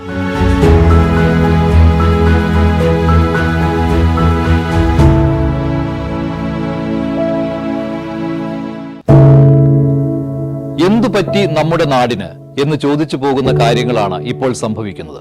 എന്തൊക്കെയാണ് നമ്മുടെ യുവതലമുറ തെരുവുകളിൽ കാട്ടിക്കൂട്ടുന്നത്? കൊല്ലാൻ പോലും മടികാട്ടാത്ത ഇവർ സ്വബോധത്താൽ ഇങ്ങനെയൊന്നും ചെയ്യില്ല. നാടിന്റെ അഭിമാനമായി വളരേണ്ട യുവത്വത്തെ ഇങ്ങനെ പോകാൻ അനുവദിച്ചുകൂടാ. നമ്മൾ ഓരോരുത്തരും മാതാപിതാക്കൾ കൂടിയാണ്. നേർവഴിക്ക് നടത്താൻ, തെറ്റുകൾ പറഞ്ഞു മനസ്സിലാക്കാൻ നമുക്ക് കഴിയണം. ഇപ്പോഴത്തെ അക്രമ സംഭവങ്ങളിൽ 99% ലഹരിയുടെ, പ്രത്യേകിച്ച് ഗുരുതരമായ ആരോഗ്യ പ്രശ്നങ്ങളിലേക്ക് കൊണ്ടുവന്നെത്തിക്കുന്ന ഡ്രഗ്സിന്റെ ഉപയോഗമുണ്ടെന്ന് മനസ്സിലാക്കിയിട്ടുണ്ട്. ഇത് നിസ്സാരമല്ല. കണ്ടില്ലെന്ന് നടിക്കാൻ ആർക്കുമാവില്ല. ജീവിതം ഒട്ടേറെ ബാക്കിയുണ്ടെന്ന് യുവതലമുറ മനസ്സിലാക്കണം. സ്നേഹിക്കാൻ, സർഗാത്മകത, ലഹരിയുടെ സഹായമില്ലാതെ വളർത്താൻ അവർക്ക് കഴിയണം. നിയമത്തിന്റെ ശക്തി അവരെ ബോധ്യപ്പെടുത്തണം. Say no to drugs, a big yes to life.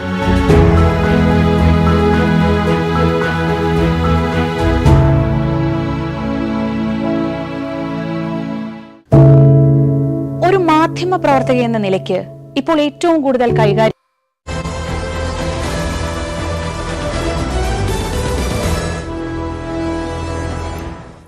Venjaramoodu കൂട്ടക്കൊലപാതകത്തിൽ പ്രതി അഫാനുമായുള്ള 3ാം ഘട്ട തെളിവെടുപ്പ് വൈകാതെ നടക്കും. വെഞ്ഞാറമൂട് പോലീസിന്റെ കസ്റ്റഡി അപേക്ഷ ഇപ്പോൾ കോടതിയുടെ പരിഗണനയിലാണ്. ഇന്ന് പ്രതിയെ കസ്റ്റഡിയിൽ ലഭിക്കുമെന്നാണ് അന്വേഷണ സംഘം കരുതുന്നത്. വിവരങ്ങളുമായി വി അരുൺ ചേരുന്നു. അരുൺ, ഇനി പ്രധാനമായും തെളിവെടുപ്പ് നടത്താനുള്ളത് അഫാന്റെ വീട്ടിൽ തന്നെയാണ്. അവിടെയാണ് 2 കൊലപാതകങ്ങൾ നടന്നിട്ടുള്ളത്. ഇന്ന് തെളിവെടുപ്പ് ഉണ്ടാവുമോ?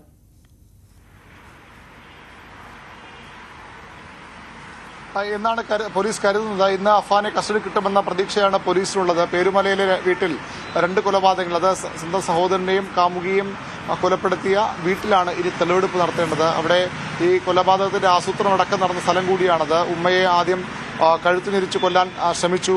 കൂട്ട ആത്മഹത്യക്ക് അവർ തീരുമാനമെടുത്തു എന്നൊക്കെ അഫാന്റെ മൊഴിയുണ്ട്. അതുകൊണ്ട് തന്നെ ആ സ്ഥലത്ത് തെളിവെടുപ്പ് പ്രധാനപ്പെട്ടതാണ്. ചില പ്രധാനപ്പെട്ട കാര്യങ്ങൾ അവിടെ നിന്ന് കണ്ടെത്തേണ്ടതുണ്ടാകും. നേരത്തെ തന്നെ പോലീസ് തെളിവെടുപ്പിൽ ഈ കൊലയുമായി ബന്ധപ്പെട്ട ആയുധങ്ങളടക്കമുള്ള കാര്യങ്ങൾ കണ്ടെടുത്തിരുന്നു. ഈ മറ്റുള്ള തെളിവുകൾ കൂടി ശേഖരിക്കേണ്ടതുണ്ട്. അതുകൊണ്ട് തന്നെ പേരുമല്ല വീട്ടിലെ തെളിവെടുപ്പ് പ്രധാനപ്പെട്ടതാണ്. അഫാനെ ഇന്ന് കസ്റ്റഡി കിട്ടിയാൽ ഇന്ന് തന്നെ തെളിവെടുപ്പ് ഉണ്ടാകുമെന്നാണ് പോലീസിൽ നിന്ന് ലഭിക്കുന്ന വിവരം. മാത്രമല്ല, ഇപ്പോഴും ഈ അഫാന്റെ മാതാവ് ഷമി ഇപ്പോഴും കൊലപാതകമാണ് അഫാൻ നടത്തിയെന്ന കാര്യം പറയുന്നില്ല. തന്നെ ആക്രമിക്കാൻ ശ്രമിച്ചെന്ന കാര്യത്തിലും ഷമി അത് അങ്ങനെ പറയുന്നില്ല. അപകടമെന്ന നിലപാടിൽ ഉറച്ചു, കട്ടിലിൽ നിന്ന് വീണ് പരിക്കേറ്റു എന്ന നിലപാടിൽ ഉറച്ചു നിൽക്കുകയാണ്. ഷമിയുടെ മൊഴി വളരെ ഇക്കാര്യമുള്ളത് പ്രധാനപ്പെട്ടതാണ്. കാരണം കടുത്ത സാമ്പത്തിക പ്രതിസന്ധി ഉണ്ടായിരുന്നു കുടുംബത്തിന്. ബാങ്ക് വായ്പ തിരിച്ചടയ്ക്കേണ്ട പ്രശ്നങ്ങളുണ്ടായിരുന്നു. അതുകൊണ്ട് തന്നെ ഒരു കൂട്ട ആത്മഹത്യയ്ക്ക് അമ്മയും മകനും ചേർന്ന് തീരുമാനമെടുത്തു എന്ന അഫാന്റെ മൊഴിയിലുണ്ട്. പക്ഷേ അതൊന്നും ഇതുവരെയും ഈ മാതാവ് ഷമി അത് സ്ഥിരീകരിച്ചിട്ടില്ല. അവരുടെ മൊഴിയിൽ ശരിയല്ല തെളിയിക്കാൻ, അഫാന്റെ മൊഴിയാണ് ശരി തെളിയിക്കാൻ വേണ്ട ചില തെളിവുകൾ കൂടി പോലീസിന് ശേഖരിക്കേണ്ടതുണ്ട്. അത് ഈ പേരുമല്ല വീട്ടിലെ കൂടുതൽ തെളിവെടുപ്പിൽ അത് ഉണ്ടാകുമെന്ന് തന്നെയാണ് പോലീസ് പ്രതീക്ഷിക്കുന്നത്. ഇന്ന് കസ്റ്റഡിയിൽ കിട്ടിയാൽ തെളിവെടുപ്പിന് ശേഷം 1-2 ദിവസത്തെ കസ്റ്റഡിയാകും കോടതി നൽകുക. അങ്ങനെ കസ്റ്റഡി ഉള്ളിൽ നിന്ന് സമയത്ത് ഈ തെളിവെടുപ്പിന് ശേഷം അഫാനെ 2 ദിവസത്തിനുള്ളിൽ ജയിലിലേക്ക് തിരികെ പ്രവേശിപ്പിക്കുകയും ചെയ്യും. ഇന്ന് തന്നെ തെളിവെടുപ്പ് നടത്താനുള്ള സാധ്യതയാണ് പോലീസിൽ നിന്ന് ലഭിക്കുന്നത്. ശരി, അരുൺ വി അരുണാണ് വിവരങ്ങൾ നൽകിയത് തിരുവനന്തപുരത്ത് നിന്ന്. മുനമ്പം ജുഡീഷ്യൽ കമ്മീഷനെ സംബന്ധിച്ച് ഇന്നൊരു പ്രധാനപ്പെട്ട ദിവസമാണ്. കമ്മീഷന്റെ നിയമസാധുതയിൽ ഹൈക്കോടതി ഇന്ന് വിധി പറയും. വഖഫ് സംരക്ഷണ സമിതി നൽകിയ ഹർജിയിലാണ് സിംഗിൾ ബെഞ്ച് വിധി പറയുക. ആജ്ഞ രവീന്ദ്രൻ വിവരങ്ങളുമായി കൊച്ചിയിൽ നിന്ന്. ആജ്ഞ, ഈ കേസിൽ വിശദമായ വാദം കേൾക്കലും പരാമർശങ്ങളും ഒക്കെ ഉണ്ടായിട്ടുണ്ട്. ഇന്നാണ് വിധി പറയുന്നത്. എന്താണ് പൊതുവെ പ്രതീക്ഷിക്കപ്പെടുന്നത്?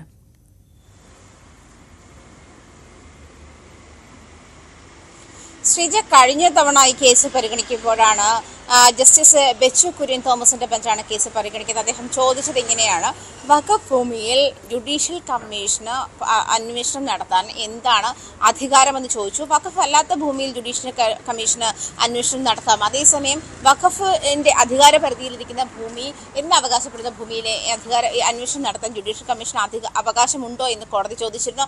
ആ ഒരു സാഹചര്യത്തിൽ വിധി തിരിച്ചടിയായാൽ വീണ്ടും സർക്കാരിന് ഡിവിഷൻ ബെഞ്ചിനെ സമീപിക്കേണ്ട സാഹചര്യമുണ്ട്. അതല്ലെങ്കിൽ വിധി അനുകൂലമാവുകയാണെങ്കിൽ ജുഡീഷ്യൽ കമ്മീഷൻ വഖഫ് ഭൂമിയിൽ നടത്തുന്ന അന്വേഷണങ്ങൾക്കും തുടർ നടപടികൾക്കും ഒക്കെ സാധ്യതയുണ്ട്. അത് സർക്കാരിന് ഈ മുനമ്പത്തെ ഭൂമി പ്രശ്നവുമായി മുന്നോട്ട് പോകാനും അതിന് പരിഹാരം കാണാനുമുള്ള സർക്കാർ നീക്കത്തിന് കുറെ കൂടി ഊർജം നൽകുന്ന വിധിയായിരിക്കും. അതേസമയം വിധി മറിച്ചാണ് ഉണ്ടാവുകയെങ്കിൽ അത് സർക്കാർ നീക്കങ്ങൾക്ക് തിരിച്ചടിയാവുകയും അതുപോലെ തന്നെ ഈ പറഞ്ഞതുപോലെ ഡിവിഷൻ ബെഞ്ചിനെ സമീപിക്കേണ്ട സാഹചര്യമുണ്ട്. ഇന്ന് 10:15 ഈ കേസ് പരിഗണിക്കുന്നതെന്നാണ് മനസ്സിലാക്കാൻ കഴിയുന്നത്. അതേസമയം കമ്മീഷൻ നിയമസാധുത ഇല്ലെന്നുള്ള തീരുമാനം, അത്തരത്തിലുള്ള പ്രസ്താവനകളായിരുന്നു കഴിഞ്ഞ തവണ ജസ്റ്റിസ് ബെച്ചു കുര്യൻ തോമസിന്റെ ഭാഗത്തു നിന്നും ഉണ്ടായത്. അതുകൊണ്ട് തന്നെ ഈ വിധി എന്തായിരിക്കുമെന്നുള്ള ഒരു ആകാംക്ഷയോടെ തന്നെയാണ് സർക്കാർ കാത്തിരിക്കുന്നത്. ശ്രീജ. ആജ്ഞ രവീന്ദ്രനാണ് വിവരങ്ങൾ നൽകിയത് കൊച്ചിയിൽ നിന്ന്. കളമശ്ശേരി നഗരസഭയിൽ ഉറവിട മാലിന്യ സംസ്കരണത്തിനായി ചെലവഴിച്ച കോടികൾ പാഴാവുന്നു. വീടുകളിലേക്ക് വാങ്ങിയ ബയോ ബിന്നുകൾ പലതും ഇപ്പോഴും വിതരണം ചെയ്യാതെ കെട്ടിക്കിടക്കുകയാണ്. ശേഖരിച്ച് സംസ്കരിക്കുന്ന പഴയ രീതിക്കെതിരെ ഗുരുതരമായ അഴിമതി ആരോപണവും ഉയരുന്നുണ്ട്. 2023 ഓഗസ്റ്റിലാണ് ഉറവിട മാലിന്യ സംസ്കരണവുമായി ബന്ധപ്പെട്ട പദ്ധതി കളമശ്ശേരിയിൽ നടപ്പാക്കുന്നത്. എറോബിക് ബിന്നുകൾ വാങ്ങാൻ 3 കോടി രൂപയാണ് ചെലവഴിച്ചത്. എന്നാൽ നഗരസഭാ കൗൺസിലെടുത്ത തീരുമാനങ്ങളൊന്നും നടപ്പായില്ല. 10% സബ്സിഡിയോടെ എല്ലാ താമസക്കാർക്കും ബയോബിൻ വിതരണം ചെയ്യുമെന്നായിരുന്നു തീരുമാനം. 4/1 താമസക്കാർക്ക് പോലും ബിന്നുകൾ വിതരണം ചെയ്യാനായില്ല. വാങ്ങിയ എറോബിക് ബിന്നുകൾ പോലും പലയിടത്തായി കൂട്ടിയിട്ടിരിക്കുകയാണ്. ഇത് ഒരു നഗരം കൈകാര്യം ചെയ്യുന്നതിനകത്ത്, ഭരണം കൈകാര്യം ചെയ്യുന്നതിനകത്ത് ഉത്തരവാദിത്തമില്ലായ്മയും അതുപോലെ തന്നെ ദീർഘവീക്ഷണമില്ലാതെ പോയതിൻ്റെ അടിസ്ഥാനത്തിലാണ് കളമശ്ശേരിയിലെ മാലിന്യ നീക്കത്തിനകത്ത് എന്ത് ചെയ്താലും കുഴപ്പമില്ല, ഇവിടെ ഞങ്ങൾക്ക് ചില താല്പര്യങ്ങളുണ്ട്, അതേപോലെ പോകുള്ളൂ എന്ന നിലയിലേക്ക് പോകുന്നു. ഉദ്യോഗസ്ഥരെ കൃത്യമായി കൈകാര്യം ചെയ്യാൻ നമുക്ക് കഴിയുന്നില്ല എന്നതാണ് വീഴ്ച. മാലിന്യ സംസ്കരണം മൊത്തത്തിൽ നഗരസഭയ്ക്ക് നഷ്ടക്കച്ചവടമായി. ഹരിതകർമ്മസേനയുടെ പ്രവർത്തനങ്ങൾക്കാവശ്യമായ തുക കണ്ടെത്താൻ കഴിയാത്തതിനാൽ നഗരസഭാ ഫണ്ടിൽ നിന്ന് നൽകേണ്ട അവസ്ഥയിലേക്ക് എത്തുകയും ചെയ്തു. തൂക്കത്തിൽ കൂടുതൽ മാലിന്യം ഇവിടെ പോകുന്നുണ്ട് എന്നൊരു ആക്ഷേപം വരികയും അയാളുടെ വാഹനങ്ങൾ GPS ഇല്ല എന്നുള്ള ആക്ഷേപങ്ങളൊക്കെ ഉണ്ടാകുകയും നഗരസഭയുമായി വെച്ച കരാറെന്നാണ് പറയുന്നത്. പക്ഷേ നഗരസഭയുമായി ഒരു കരാർ വെച്ചിട്ടില്ല. അതിൻ്റെ പരിശോധിച്ചപ്പോൾ ഹരിതകർമ്മസേന കൺസോർഷ്യമായിട്ടാണ് കരാർ വെച്ചിട്ടുള്ളത്. ആ കൺസോർഷ്യത്തിൻ്റെ കരാറിനെ സംബന്ധിച്ചൊന്നും നഗരസഭാ കൗൺസിലോ ഹെൽത്ത് സ്റ്റാൻഡിംഗ് കമ്മിറ്റിയോ അറിയുകയോ ചർച്ചയോ ചെയ്തിട്ടുണ്ടായിരുന്നില്ല. മാലിന്യം വിൽക്കാനുള്ള പദ്ധതിയിൽ യൂസർ ഫീ ഇനത്തിൽ വരുമാനത്തെക്കാൾ ഏറെ നഗരസഭയ്ക്ക് ചെലവാണുള്ളത്. ബ്രഹ്മപുരത്തെ പ്ലാന്റ് പൂർത്തിയാക്കുമ്പോൾ സമീപ നഗരസഭകളിൽ നിന്നുള്ള മാലിന്യ സംസ്കരണം അവിടേക്ക് മാറുമെന്നതിനാൽ മൊത്തത്തിൽ പദ്ധതി നഗരസഭയ്ക്ക് ബാധ്യതയാകുകയാണ്. ന്യൂസ് 18 കൊച്ചി. എറണാകുളം മരടിൽ പ്രസ്റ്റീജ് ഗ്രൂപ്പിന്റെ നിർമ്മാണ പ്രവർത്തനങ്ങൾക്കായി എത്തിയ അതിഥി തൊഴിലാളികളെ പാർപ്പിച്ചിരിക്കുന്നിടത്തുനിന്ന് മാലിന്യങ്ങൾ തള്ളുന്നത് പതിവായി. ഇതോടെ ഒരു പ്രദേശം മുഴുവൻ വലിയ ദുരിതമാണ് നേരിടുന്നത്. വേലിയേറ്റ സമയത്ത് കക്കൂസ് മാലിന്യം ഉൾപ്പെടെ വീടുകളിലേക്ക് കയറും. വെള്ളം ഇറങ്ങിയാൽ ആ മാലിന്യം മുഴുവൻ അവിടെ കുന്നുകൂടി കിടക്കും. പകർച്ചവ്യാധികൾ മൂലം നിരന്തരം കഷ്ടപ്പെടുന്ന ജനങ്ങൾക്ക് നേരെ അധികൃതരും കണ്ണടയ്ക്കുകയാണ്.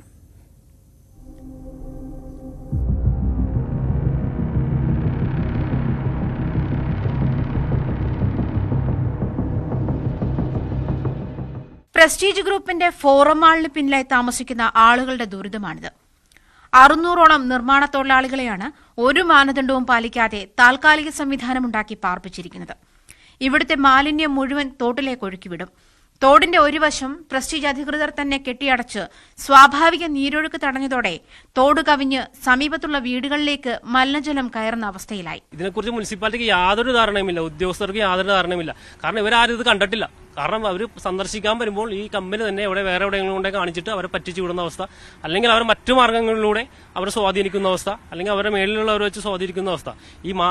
പ്രധാനമായിട്ടുള്ളത് ഈ ഇവിടുത്തെ ക്യാമ്പ് അനധികൃതമായ ക്യാമ്പാണ്. അവിടെ ആരൊക്കെ ഉണ്ടെന്നുള്ളത് ക്രിമിനലുകളാ, ഈ അന്യസംസ്ഥാന തൊഴിലാളികൾ എവിടെ നിന്നോ ആർക്കും അറിയാത്ത അവസ്ഥയാണ്. അതാണ് ഏറ്റവും വലിയ ദുരവസ്ഥ. ഈ ക്യാമ്പ് ഇവിടുന്ന് മാറ്റുക എന്നുള്ളതാണ് ഏറ്റവും വലിയ പരിഹാരം. അതല്ലാതെ വേറെ മാർഗങ്ങളൊന്നുമില്ല. മലിനജലം മൂലം സമീപവാസികൾക്ക് ജീവിക്കാൻ പറ്റാതെയായി. മൂക്കുപൊത്താതെ അവിടേക്ക് കയറി ചെല്ലാനാകില്ല. കുടിവെള്ള ടാങ്കുകൾ പോലും മലിനജലം നിറഞ്ഞ് ഉപയോഗശൂന്യമായി. അസുഖമൊഴിയാത്ത നാളുകളില്ല. പകർച്ചവ്യാധി ഭീഷണിയിലാണ് ഒരു നാട് മുഴുവൻ. മാലിന്യം വെള്ളം കയറിയിട്ടില്ലേ, ഞങ്ങൾക്ക് പുറത്തേക്ക് ഇറങ്ങാൻ പറ്റണ്ടായില്ല ചവിട്ടാനൊന്നും. എന്നിട്ട് മറ്റേ ഷൂ ഇട്ടുകൊണ്ടാണ് ഞങ്ങൾ ഇവിടെയൊക്കെ നടന്നേച്ചത്, പുറത്തോട്ട് ഇറങ്ങാതെ. എത്ര ദിവസം കെട്ടിക്കിടന്നെന്നറിയാം. പിന്നെ ഞങ്ങളുടെ വാർഡ് മെമ്പറിനോട് കുറേ പറഞ്ഞാണ് ഈ സാധനം അടിച്ച് ഞങ്ങൾക്ക് തന്നത്. എന്നേ പിന്നെയാണ് ഞങ്ങൾ പുറത്തോട്ട് ഇറങ്ങാൻ പറ്റിയത്. അത് കഴിഞ്ഞ് ഞങ്ങൾക്ക് ഇറങ്ങാൻ പറ്റാനുള്ള പരിസരത്ത് മുഴുവനും കംപ്ലീറ്റും മുങ്ങിക്കിടക്കുന്ന വെള്ളം കയറിയിട്ട് അത്ര മെനകേടായിരുന്നു. കരി പോലത്തെ വെള്ളമാണ് ഈ കയറണത്, കരിക്കട്ട കളർ. മണം കൊണ്ടിട്ടാണെങ്കിൽ ഇരിക്കാനും പറ്റില്ല, ഭയങ്കര മണമായിരുന്നു ആ വെള്ളത്തിന്. ശരിക്കും പറഞ്ഞാൽ അത്ര ബുദ്ധിമുട്ട്. കിണറ്റിലെ വെള്ളമെങ്കിൽ ചീത്തയായി ഞങ്ങളുടെ, ആ കിണറ്റിലെ വെള്ളമെങ്കിൽ വേറെ കളറായിപ്പോയി ആ വെള്ളം കയറിയിട്ട്. അത്ര ബുദ്ധിമുട്ട് ഞങ്ങൾ ഇപ്പോൾ കുറച്ചിടെയായിട്ട് സഹിച്ചിരിക്കണേ, ഈ കുറച്ച് ദിവസങ്ങളൊക്കെ ആയിട്ട്. കഴിഞ്ഞ മഴക്കാലത്ത് ഡെങ്കിപ്പനി ബാധിക്കാത്ത ഒരാൾ പോലും ഇവിടെ ഉണ്ടായിരുന്നില്ല. അവരെ എതിർത്ത് സംസാരിക്കാൻ നമ്മുടെ ഇവിടെ ആളില്ല. ഞങ്ങൾ പലവട്ടം പല പ്രാവശ്യം ഈ വീട്ടുകാരനും ഈ വീട്ടുകാരൊക്കെ കൂടി ഞങ്ങൾ ചെന്നതാണ്. ഒരാളും ഒരിക്കലും നേരെ സംസാരിക്കണില്ല. വെള്ളക്കെട്ടിന് പരിഹാരമായി പ്രസ്റ്റീജ് ഗ്രൂപ്പിന്റെ ഫോറം മാളിനകത്തുകൂടി പോകുന്ന കാന പരിശോധിച്ച് തടസ്സങ്ങൾ നീക്കണമെന്നാണ് ആവശ്യം. പരമ്പരാഗതമായി നീരൊഴുകുന്ന തോടുകൾ കയ്യേറി അടച്ചതും പുനഃപരിശോധിക്കണമെന്ന ആവശ്യമുണ്ട്. നാട്ടുകാരുടെ നിരന്തരമായ പരാതികൾക്കും പ്രതിഷേധങ്ങൾക്കും ഒടുവിൽ നിർമ്മാണ പ്രവർത്തനങ്ങൾക്ക് സ്റ്റോപ്പ് മെമ്മോ നൽകിയിരുന്നെങ്കിലും നിർമ്മാണ തൊഴിലാളികളെ പാർപ്പിച്ചിരിക്കുന്ന സംവിധാനങ്ങൾ അവിടെ നിന്നും മാറ്റണമെന്ന ആവശ്യവും ശക്തമാണ്. ന്യൂസ് 18 കൊച്ചി. കരുവന്നൂർ ബാങ്ക് തട്ടിപ്പ് കേസിൽ ഇഡിയുടെ സമൻസ് ലഭിച്ച കെ രാധാകൃഷ്ണൻ MP ഇന്ന് അന്വേഷണ ഏജൻസിക്ക് മുന്നിൽ ഹാജരായേക്കില്ല. ചോദ്യം ചെയ്യലിന് ഹാജരാകണമെന്നാവശ്യപ്പെട്ട് ഇഡി കഴിഞ്ഞ ദിവസം വീണ്ടും രാധാകൃഷ്ണൻ സമൻസ് നൽകിയിരുന്നു. ഇന്ന് വൈകിട്ട് ഓഫീസിൽ എത്തണമെന്നായിരുന്നു നിർദ്ദേശം. TG സജിത്ത് വിവരങ്ങളുമായി. സജിത്ത്, ഇന്ന് ഹാജരാകാനായിരുന്നു നിർദ്ദേശം. അദ്ദേഹം പക്ഷേ ഡൽഹിയിലില്ലെന്നാണ് മനസ്സിലാക്കുന്നത്. എന്താണ് നമുക്ക് കിട്ടുന്ന വിവരങ്ങൾ? ഇന്ന് വൈകിട്ട് 5 മണിക്ക് ഡൽഹിയിലെ ED ഓഫീസിൽ ഹാജരാവാനായിരുന്നു ED നൽകിയിരുന്ന സമൻസ്. അതായത് നേരത്തെ നൽകിയ സമൻസ് കൊച്ചിയിൽ ഹാജരാവാനായിരുന്നു. പക്ഷേ അതിൽ അസൗകര്യം അറിയിച്ചതിനെ തുടർന്നാണ് ഇന്ന് വൈകിട്ട് 5 മണിക്ക് ഡൽഹിയിൽ ഹാജരാവാൻ നോട്ടീസ് നൽകിയിരുന്നത്. പാർലമെന്റ് നടക്കുന്നതിനാൽ ഹാജരാവാനാവില്ല, അതിനുശേഷമേ ഹാജരാവൂ എന്നതാണ് നേരത്തെ EDയുടെ നോട്ടീസിന് രാധാകൃഷ്ണൻ നൽകിയ മറുപടി. ഇത് പരിഗണിച്ചുകൊണ്ടാണ് ED ഇന്ന് വൈകിട്ട് 5 മണിക്ക് ഹാജരാവാൻ നോട്ടീസ് നൽകിയിരുന്നത്. പക്ഷേ ഇന്ന് അദ്ദേഹം ഹാജരാവില്ല എന്നാണ് മനസ്സിലാക്കുന്നത്. അദ്ദേഹം ഡൽഹിയിലില്ല എന്നാണ് നമുക്ക് മനസ്സിലാക്കാനാവുന്നത്. എന്തായാലും പാർലമെന്റ് സമ്മേളനം നടക്കുകയാണ്. എന്തായാലും മുമ്പ് നേരത്തെ തീരുമാനിച്ചതുപോലെ പാർലമെന്റ് സമ്മേളനം കഴിയുന്നതുവരെ EDക്ക് മുന്നിൽ എത്തേണ്ടതില്ല എന്നതാണ് രാധാകൃഷ്ണന്റെ തീരുമാനം. അതനുസരിച്ചാണ് രാധാകൃഷ്ണൻ ഹാജരാവാത്തത്. കരുവന്നൂർ ബാങ്ക് കേസിൽ അവസാനഘട്ട അന്വേഷണത്തിലേക്കാണ് ED കടന്നിരിക്കുന്നത്. അതിൽ ഏറ്റവും പ്രത്യേകത, ഈ തട്ടിപ്പ് നടന്ന കാലയളവിൽ CPMന്റെ ജില്ലാ സെക്രട്ടറി ആയിരുന്നു കെ രാധാകൃഷ്ണൻ. ഈ കാര്യം കൂടി പരിഗണിച്ചുകൊണ്ടാണ് ഇത് സംബന്ധിച്ചൊരു നീക്കത്തിലേക്ക് പോകുന്നത്. അന്വേഷണവുമായി എല്ലാ സഹകരണവും ഉണ്ടാകുമെന്ന് രാധാകൃഷ്ണൻ നേരത്തെ തന്നെ വ്യക്തമാക്കിയതാണ്. തന്റെ സ്വത്ത് വിവരങ്ങൾ അന്വേഷിക്കുക മാത്രമാണ് ചെയ്തത്. അതിനപ്പുറത്തേക്ക് കേസുമായി തനിക്ക് ബന്ധമില്ല. ഇതാണ് രാധാകൃഷ്ണന്റെ നിലപാട്. എന്തായാലും ED അന്വേഷണത്തിന് വഴങ്ങുമെന്ന് രാധാകൃഷ്ണൻ അറിയിച്ചിട്ടുണ്ടെങ്കിൽ കൂടി ഇന്ന് അന്വേഷണ സംഘത്തിന് മുന്നിൽ രാധാകൃഷ്ണൻ ഹാജരായേക്കും. TG സജിത്താണ് വിവരങ്ങൾ നൽകിയത്. കെ രാധാകൃഷ്ണൻ മണ്ഡലത്തിൽ തുടരുന്ന സാഹചര്യത്തിൽ ഇന്ന് EDക്ക് മുന്നിൽ ഹാജരാവില്ല എന്ന സൂചനകളാണ് വരുന്നത്. മറ്റു വാർത്തകൾ ഇടവേളയ്ക്ക് ശേഷം.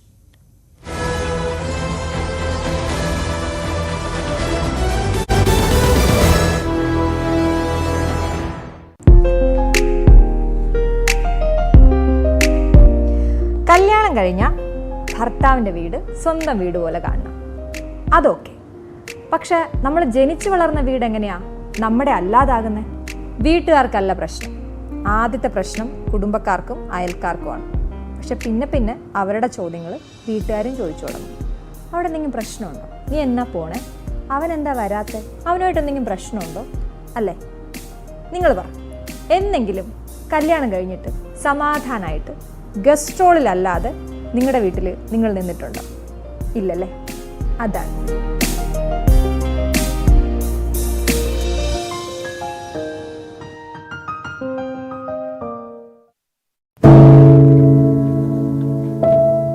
പെരുകുന്ന കുറ്റകൃത്യങ്ങളുടെ വാർത്തകൾ എല്ലാ ദിവസവും വായിച്ച് തളരുന്ന കാലമാണ് മാധ്യമപ്രവർത്തക എന്ന രീതിയിൽ ഇപ്പോൾ. അതിൽ മിക്കതിലും കാരണം ലഹരിയാണെന്നും പ്രതികളാകുന്നതും ഇരകളാകുന്നതും പുതിയ തലമുറയിലെ കുട്ടികളാണെന്ന് കൂടി പറയേണ്ടി വരുമ്പോൾ രക്ഷാകർത്താവ് എന്ന നിലയിൽ സമാധാനം പോലും കെട്ടുപോകുന്ന സമയമാണ്. ആരെയാണ് തിരുത്തുക? ആരെയാണ് നന്നാക്കുക? ഈ പുതിയ തലമുറയാണോ അതോ അവർക്ക് മാതൃകയാകേണ്ട നമ്മളെ തന്നെയാണോ? 4ാമത്തെ പെഗ്ഗിൽ ഐസ് ക്യൂബ് വീഴുമ്പോൾ ഞാൻ എവിടെ എത്തുമെന്ന് പറയുന്ന നായകനെ വേണ്ട എന്ന് പറയാൻ ഒരിക്കലും നമുക്ക് കഴിഞ്ഞിട്ടില്ല. എല്ലാ പ്രതിസന്ധികളിൽ നിന്നും എഴുന്നേറ്റ് വരാൻ ലഹരി ഒപ്പം വേണമെന്നും വിഷമത്തിലും സന്തോഷത്തിലുമെല്ലാം ലഹരി കൂടെ ഉണ്ടാകണം എന്ന് പറഞ്ഞ തലമുറയാണ് നമ്മുടേത്. ലഹരിക്ക് കുടുംബ സദസ്സുകളിൽ ഉണ്ടായിരുന്ന ടാബു പോലും തുടച്ചു കളഞ്ഞ തലമുറയാണ് നമ്മുടേത്. അച്ഛനും അമ്മയും കുട്ടികളുടെ മുന്നിലിരുന്ന് മദ്യപിക്കുന്ന കാലത്ത് ഇതിലും വലിയ ലഹരിയിലേക്ക് കടക്കരുതെന്ന് കുട്ടികളോട് ആ രക്ഷിതാക്കൾക്ക് എങ്ങനെയാണ് പറയാൻ കഴിയുക? നോക്കൂ, കൈവിട്ടു പോകുന്നത് നമുക്കാണ്. അതിന്റെ വലിയ വിപത്ത് അനുഭവിക്കുന്നത് പുതിയ തലമുറയും. ലഹരിക്ക് അടിമയാകാതിരിക്കൂ, സ്വതന്ത്രരാകൂ. Live free, live drug free.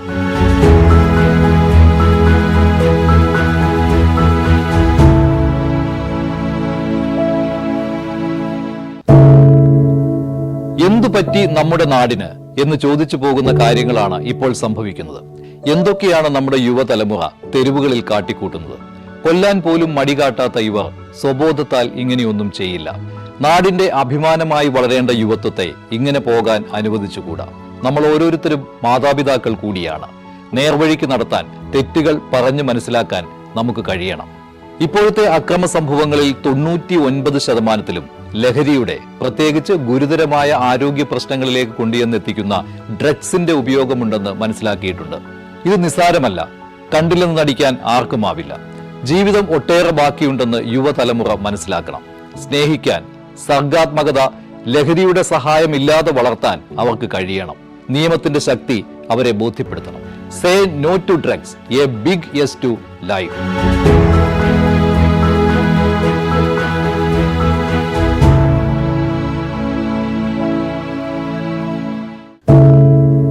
ഒരു മാധ്യമ പ്രവർത്തക എന്ന നിലയ്ക്ക് ഇപ്പോൾ ഏറ്റവും കൂടുതൽ കൈകാര്യം ചെയ്യേണ്ടി വരുന്നത് ലഹരിയുമായി ബന്ധപ്പെട്ട വാർത്തകളാണ്.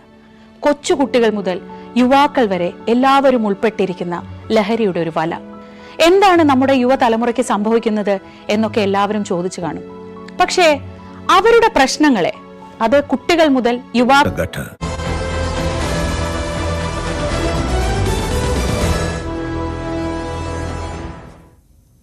മദ്യനയ അഴിമതി കേസിൽ ഡൽഹി മുൻ മുഖ്യമന്ത്രി അരവിന്ദ് കെജ്രിവാളിന് ജാമ്യം നൽകിയതിനെതിരെ ഇഡി സമർപ്പിച്ച ഹർജിയിൽ ഡൽഹി ഹൈക്കോടതി ഇന്ന് വാദം കേൾക്കും. ജസ്റ്റിസ് രവീന്ദർ ഭുദേജ അധ്യക്ഷനായ ബെഞ്ചാണ് വാദം കേൾക്കുക. കഴിഞ്ഞ കൊല്ലം ജൂലൈ 12-നാണ് സുപ്രീം കോടതി കെജ്രിവാളിന് കള്ളപ്പണം വെളുപ്പിക്കൽ കേസിൽ ജാമ്യം നൽകിയത്. പാകിസ്ഥാനിലെ ലഷ്കർ-ഇ തൈബ ഭീകരൻ അബു ഖത്തൽ കൊല്ലപ്പെട്ടതിന്റെ കാരണങ്ങൾ ആഗോളതലത്തിൽ ചർച്ചയാവുകയാണ്. ഇന്ത്യ വിരുദ്ധരായ നിരവധി തീവ്രവാദികളാണ് കഴിഞ്ഞ കുറച്ച് വർഷങ്ങളായി പാകിസ്ഥാനിൽ കൊല്ലപ്പെടുന്നത്. ഈ സാഹചര്യത്തിൽ പാകിസ്ഥാനിലെ സാധാരണക്കാർക്കിടയിൽ ഇന്ത്യ അനുകൂല നിലപാട് ശക്തി പ്രാപിക്കുന്നുവെന്നും വിലയിരുത്തപ്പെടുന്നുണ്ട്. ഇന്ത്യൻ സന്ദർശനത്തിനായി എത്തിയ ന്യൂസിലാൻഡ് പ്രധാനമന്ത്രി ക്രിസ്റ്റഫർ ലെക്സൺ ഇന്ന് പ്രധാനമന്ത്രി നരേന്ദ്രമോദിയുമായും രാഷ്ട്രപതി ദ്രൗപദി മുർമുവുമായും കൂടിക്കാഴ്ച നടത്തും. സാമ്പത്തിക സഹകരണം ആഴത്തിലാക്കാൻ ന്യൂസിലൻഡുമായി സ്വതന്ത്ര വ്യാപാര കരാർ ചർച്ച തുടങ്ങിയതായും കേന്ദ്ര സർക്കാർ അറിയിച്ചു. പാകിസ്ഥാനിൽ ലഷ്കർ-ഇ തൈബ ഭീകരൻ അബു ഖത്തൽ കൊല്ലപ്പെട്ടതിന്റെ കാരണങ്ങൾ ചർച്ചയാവുന്നു എന്ന് പറഞ്ഞല്ലോ. എന്താണ് അവിടെ സംഭവിക്കുന്നത്? ആരാണ് ഈ അജ്ഞാതരായ കൊലയാളികൾ എന്നൊക്കെയുള്ള വലിയ ചർച്ച നടക്കുന്നുണ്ട്. അതേക്കുറിച്ചുള്ള റിപ്പോർട്ടിലേക്ക്. അതിക്രൂരനായ തീവ്രവാദി ഫൈസൽ നദീം എന്ന അബു ഖത്തൽ പാകിസ്ഥാനിൽ കൊല്ലപ്പെട്ടത് ശനിയാഴ്ചയായിരുന്നു. പാകിസ്ഥാനിലെ പഞ്ചാബ് പ്രവിശ്യയിലെ ജലം ജില്ലയിൽ വെച്ചാണ് അജ്ഞാതരുടെ വെടിയേറ്റത്. 2023 സെപ്റ്റംബറിലും ഡിസംബറിലും പാകിസ്ഥാനിൽ നടന്ന 2 വ്യത്യസ്ത സംഭവങ്ങളിൽ അബു ഖത്തലിന്റെ കൂട്ടാളികളായ റിയാസ് അഹമ്മദ് എന്ന അബു ഖാസിമും ഹൻസ്ല അദ്നാൻ എന്ന തീവ്രവാദിയും കൊല്ലപ്പെട്ടിരുന്നു. ആരാണ് ഇവരെ കൊലപ്പെടുത്തിയത് എന്ന് വ്യക്തമല്ല. കഴിഞ്ഞ 3 വർഷത്തിനിടെ പാകിസ്ഥാനിലും പാക് അധിനിവേശ കശ്മീരിലും അജ്ഞാതരായ തോക്കുധാരികൾ ലഷ്കർ-ഇ തൈബ, ജെയ്ഷെ മുഹമ്മദ്, ഹിസ്ബുൾ മുജാഹിദീൻ എന്നിവയുൾപ്പെടെ നിരവധി സംഘടനകളിലെ 1 ഡസനിലധികം തീവ്രവാദികളെ വധിച്ചു. കൊല്ലപ്പെട്ടവരിൽ പലരും തീവ്രവാദ സംഘത്തിന്റെ കമാൻഡർമാരായിരുന്നു. ജെയ്ഷെ മുഹമ്മദിന്റെ കമാൻഡർ ഷാഹിദ് ലത്തീഫ് 2023 ഒക്ടോബറിലാണ് കൊല്ലപ്പെട്ടത്. ഹിസ്ബുൾ മുജാഹിദീൻ എന്ന തീവ്രവാദ സംഘടനയുടെ കമാൻഡർ ബഷീർ അഹമ്മദ് പീറും സമാനമായ രീതിയിൽ കൊല്ലപ്പെട്ടു. ഇന്ത്യയുടെ മോസ്റ്റ് വാണ്ടഡ് ലിസ്റ്റിൽ ഉൾപ്പെട്ടിരുന്ന സലീം റഹ്മാനി കൊല്ലപ്പെട്ടത് UAE-യിൽ വെച്ചായിരുന്നു.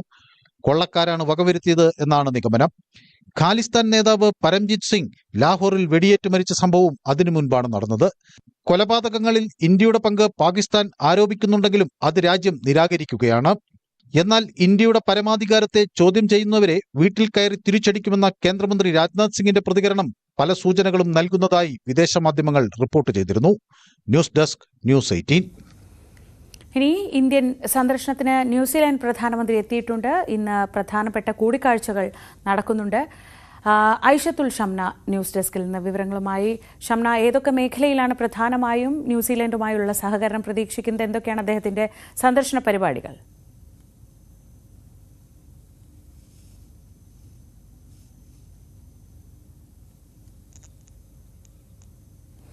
ചെറിയൊരു സാങ്കേതിക പ്രശ്നമുണ്ട്. മടങ്ങിയെത്താം ഇടവേളയ്ക്ക് ശേഷം.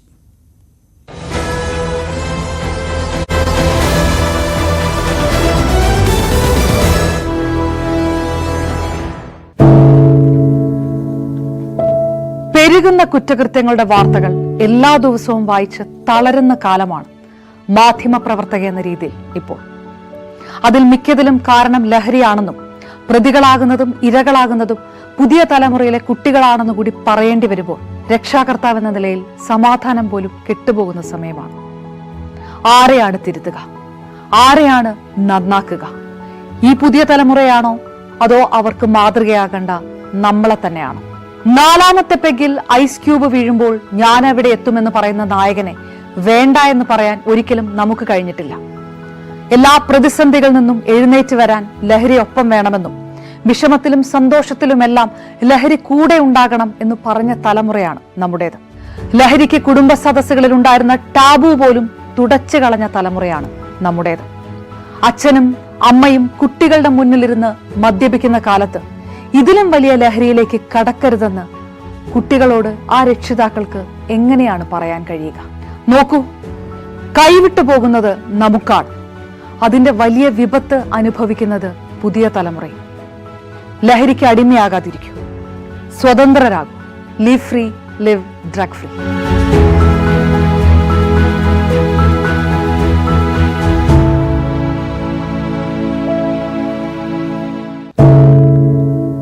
എന്തുപറ്റി നമ്മുടെ നാടിന് എന്ന് ചോദിച്ചു പോകുന്ന കാര്യങ്ങളാണ് ഇപ്പോൾ സംഭവിക്കുന്നത്. എന്തൊക്കെയാണ് നമ്മുടെ യുവതലമുറ തെരുവുകളിൽ കാട്ടിക്കൂട്ടുന്നത്? കൊല്ലാൻ പോലും മടികാട്ടാത്ത ഇവർ സ്വബോധത്താൽ ഇങ്ങനെയൊന്നും ചെയ്യില്ല. നാടിന്റെ അഭിമാനമായി വളരേണ്ട യുവത്വത്തെ ഇങ്ങനെ പോകാൻ അനുവദിച്ചുകൂടാ. നമ്മൾ ഓരോരുത്തരും മാതാപിതാക്കൾ കൂടിയാണ്. നേർവഴിക്ക് നടത്താൻ, തെറ്റുകൾ പറഞ്ഞു മനസ്സിലാക്കാൻ നമുക്ക് കഴിയണം. ഇപ്പോഴത്തെ അക്രമ സംഭവങ്ങളിൽ 99% ലഹരിയുടെ, പ്രത്യേകിച്ച് ഗുരുതരമായ ആരോഗ്യ പ്രശ്നങ്ങളിലേക്ക് കൊണ്ടുവന്നെത്തിക്കുന്ന ഡ്രഗ്സിന്റെ ഉപയോഗമുണ്ടെന്ന് മനസ്സിലാക്കിയിട്ടുണ്ട്. ഇത് നിസ്സാരമല്ല. കണ്ടില്ലെന്ന് നടിക്കാൻ ആർക്കുമാവില്ല. ജീവിതം ഒട്ടേറെ ബാക്കിയുണ്ടെന്ന് യുവതലമുറ മനസ്സിലാക്കണം. സ്നേഹിക്കാൻ സർഗാത്മകത ആരംഭിക്കുന്നു. വിൻകോസ് മസാലകൾ, കറി പൗഡറുകൾ പതിവാക്കൂ ശുദ്ധമായതിനെ എന്നെന്നും. സർ, ഫർണിച്ചർ ഏത് ബോർഡ് കൊണ്ട്? അപകടാവസ്ഥയിലായ കോയിക്കപ്പടി പാലം പുനർനിർമ്മാണത്തിനുള്ള തടസ്സങ്ങൾ നീങ്ങുന്നു. സാമൂഹികാഘാത പഠനത്തിന് അംഗീകാരം ലഭിച്ചു. അടുത്തിടെ നിർമ്മാണത്തിന് ഉൾനാടൻ ജലഗതാഗത വകുപ്പിന്റെ അംഗീകാരവും പദ്ധതിക്ക് കിട്ടിയിരുന്നു. അപകടാവസ്ഥയിലായ കായംകുളം എരുവ കോയിക്കപ്പടി പാലത്തിന്റെ പുനർനിർമ്മാണത്തിനുള്ള വഴിയൊരുങ്ങുന്നു. പുനർനിർമ്മാണത്തിന് മുന്നോടിയായി നടത്തിയ സാമൂഹികാഘാത പഠനത്തിന് വിദഗ്ധ സമിതിയുടെ അംഗീകാരം ലഭിച്ചു. കോയിക്കപ്പടി പാലത്തിന്റെ പുനർനിർമ്മാണത്തിന് 2022 ഭരണാനുമതി ലഭിച്ചത്. കരിപ്പുഴ തോടിന് കുറുകെയാണ് പാലം നിർമ്മിക്കുന്നത്. പാലം നിർമ്മാണത്തിനായി 4,60,00,000 രൂപയാണ് അനുവദിച്ചിട്ടുള്ളത്. പാലത്തിന് അപ്രോച്ച് റോഡ് ഉൾപ്പെടെ 26 മീറ്റർ നീളമാണുള്ളത്. നടപ്പാത ഉൾപ്പെടെ 10.5 മീറ്ററാണ് വീതി. പാലത്തിനായി ഏറ്റെടുക്കേണ്ട സ്ഥലത്തിന്റെ സർവേ നടപടികൾ പൂർത്തിയായിട്ടുണ്ട്. ഏറ്റെടുക്കുന്ന സ്ഥലത്തെ കെട്ടിടങ്ങൾ, മരങ്ങൾ, സ്ഥാപനങ്ങൾ എന്നിവ തിട്ടപ്പെടുത്തി മൂല്യനിർണ്ണയം നടത്താനുള്ള ജോലികളാണ് ആരംഭിക്കാനുള്ളത്. നമ്മുടെ കായംകുളത്തെ കോയിക്കപ്പടി പാലത്തിന് 4.59 കോടി രൂപയാണ്, ഏകദേശം 5 കോടി രൂപയുടെ അടുത്താണ് അനുവദിച്ചിരിക്കുന്നത്. ചില സാങ്കേതിക തടസ്സങ്ങളാലാണ് ആ പാലത്തിൻ്റെ നിർമ്മാണം വൈകിയത്. കാരണം ഇറിഗേഷൻ ഡിപ്പാർട്ട്മെൻറ്റിൽ നിന്ന് ഹൈറ്റ് സംബന്ധിച്ചൊരു അനുവാദത്തിൻ്റെ ആവശ്യമുണ്ടായിരുന്നു. എന്നാൽ ഇപ്പോൾ അത് ക്ലിയർ ചെയ്തിരിക്കുകയാണ്. അപ്പോൾ തീർച്ചയായിട്ടും വളരെ വേഗത്തിൽ തന്നെ ആ സ്ഥലമെടുപ്പിൻ്റെ കാര്യങ്ങളൊക്കെ നടന്നുകൊണ്ടിരിക്കുകയാണ്. വളരെ വേഗത്തിൽ തന്നെ കോയിക്കപ്പടി പാലത്തിൻ്റെ നിർമ്മാണ പ്രവർത്തനങ്ങളുടെ ഉദ്ഘാടനം നടത്താൻ കഴിയുമെന്നാണ് വിശ്വസിക്കുന്നത്. വളരെ വേഗത്തിലാക്കാൻ പരിശ്രമിക്കുകയാണ്. കായംകുളം മുട്ടം റോഡിനെയും കായംകുളം തിരുവല്ല റോഡിനെയും ബന്ധിപ്പിക്കുന്നതാണ് കോയിക്കപ്പടി പാലം. കോയിക്കപ്പടി പാലം പൂർത്തിയാക്കുന്നതോടെ കരിയിലക്കുളങ്ങര ഭാഗത്തു നിന്നും എരുവ വഴി നേരിട്ട് കായംകുളം തിരുവല്ല റോഡിലേക്ക് എത്തുവാൻ കഴിയും. ഇടുങ്ങിയ എരുവ കോയിക്കപ്പടി പാലം പുനർനിർമ്മിക്കണമെന്നുള്ളത് പ്രദേശവാസികളുടെ വർഷങ്ങളായിട്ടുള്ള ആവശ്യമാണ്. ന്യൂസ് 18 കായംകുളം. അമേരിക്കയിൽ കാലാവസ്ഥ വളരെ പ്രതികൂലമായി തുടരുകയാണ്. ഇന്നലെ വീശിയടിച്ച ചുഴലിക്കാറ്റിൽ 50-ലേറെ മരണമാണ് റിപ്പോർട്ട് ചെയ്തിട്ടുള്ളത്. മിസോറിയിലാണ് കൂടുതൽ ആൾനാശമുണ്ടായത്. ഡോക്ടർ സജിമോൻ ആന്റണി വിവരങ്ങളുമായി ചേരുന്നുണ്ട്. ഡോക്ടർ സജിമോൻ, കഴിഞ്ഞ കുറച്ച് നാളുകളായി നോക്കിയാൽ ഈ ഒരു നാച്ചുറൽ ഡിസാസ്റ്റേഴ്സ് എന്ന് പറയുന്നത് ഒരു വലിയ ഭീഷണിയായി തുടരുകയാണ്. ഏറ്റവും ഒടുവിലാണ് ഈ ചുഴലിക്കാറ്റും കൊടുങ്കാറ്റും ഒക്കെ ഉണ്ടാകുന്നത്. എന്താണ് നിലവിലെ സ്ഥിതി? എന്താണ് ഈ ഗവൺമെന്റ് നൽകുന്ന മുന്നറിയിപ്പുകൾ എന്തൊക്കെയാണ്? തീർച്ചയായിട്ടും അമേരിക്കയിൽ ഏപ്രിൽ മെയ് ജൂൺ ആണ് ഈ ടൊർണാഡോയുടെ സീസൺ എന്ന് പറയുന്നത്. എന്നാൽ ഇത്തവണ അത് മാർച്ച് സെക്കൻഡ് വീക്കോട് കൂടി തുടങ്ങി. ഏകദേശം 139 ടൊർണാഡോസ് ഇതിനോടകം തന്നെ ഹിറ്റ് ചെയ്യുകയുണ്ടായി. ഇന്നലെയും ഇന്നുമായി നടക്കുന്ന ഈ ഒരു ടൊർണാഡോയിൽ അത് ഫ്ലോറിഡ തൊട്ട് മിസിസിപ്പി, ടെന്നസി തൊട്ട് ഒക്ലഹോമ അങ്ങനെ വന്ന് അത് പെൻസിൽവേനിയ റീജിയൻ വരെ ടച്ച് ചെയ്യുന്ന ഒരു ടൊർണാഡോയുടെ പ്രതിഭാസമാണ് ഇപ്പോൾ നമ്മൾ കണ്ടുകൊണ്ടിരിക്കുന്നത്. ഏകദേശം വിവിധ ന്യൂസ് ഏജൻസികളെ റിപ്പോർട്ട് ചെയ്യുകയാണെങ്കിൽ 47-നും 50-നും ഇടയ്ക്ക് ആൾക്കാർ ഓൾറെഡി മരണപ്പെട്ടതായിട്ടാണ് അറിയാൻ കഴിയുന്നത്. ബില്യൺസ് ഓഫ് ഡോളറിന്റെ നാശനഷ്ടങ്ങൾ ഉണ്ടായിട്ടുണ്ട്. ഈ ഒരു സാധാരണഗതിയിൽ ഏകദേശം ഒരു 1000-ഓളം ടൊർണാഡോസ് ആണ് ഒരു സീസണിൽ വരാറുള്ളത് അമേരിക്കയിൽ. അതൊരു ശരാശരി നമ്പറാണ്. എന്നാൽ ഇത്തവണ 139 ഇതിനോടകം ആയി കഴിഞ്ഞിരിക്കുന്നു. എന്നാൽ ഒത്തിരിയധികം ആൾക്കാർ മരണപ്പെടുന്ന ഒരു പ്രതിഭാസങ്ങളിലേക്ക് എപ്പോഴും വരാറില്ല.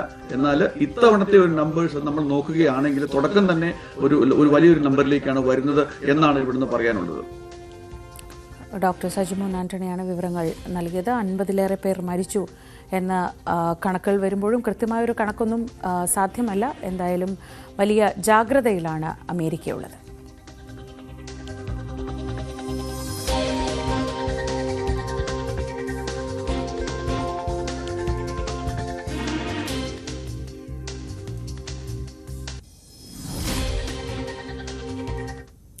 പാർലമെന്റ് സമ്മേളനം ഇന്ന് പുനരാരംഭിക്കുകയാണ്. ത്രിഭാഷാ നയം, മണ്ഡല പുനർനിർണയം അടക്കമുള്ള വിഷയങ്ങൾ ഇന്നും പാർലമെന്റിനെ സംഘർഷഭരിതമാക്കും.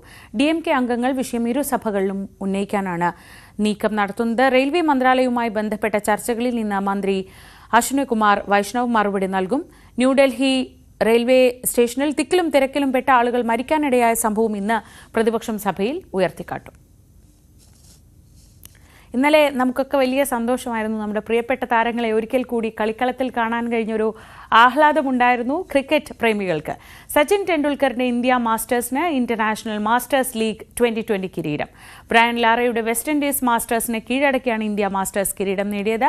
6 വിക്കറ്റിനാണ് ഇന്ത്യ വിൻഡീസിനെ തകർത്തത്. ടോസ് നേടി ബാറ്റിംഗ് തെരഞ്ഞെടുത്ത വെസ്റ്റ് ഇൻഡീസ് മാസ്റ്റേഴ്സ് 7 വിക്കറ്റ് നഷ്ടത്തിൽ 148 റൺസ് നേടിയപ്പോൾ 17 പന്തും 6 വിക്കറ്റും ബാക്കിയാക്കി ഇന്ത്യ വിജയം കൈപ്പിടിയിൽ ഒതുക്കി.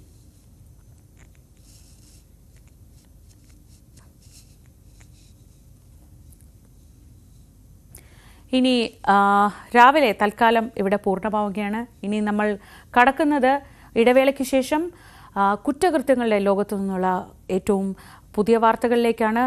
അത്തരം വാർത്തകൾ ഒരുപാട് വരുമ്പോൾ വളരെ വിശദമായി തന്നെ അത് പരിശോധിക്കുന്നു. ഇടവേളയ്ക്ക് ശേഷം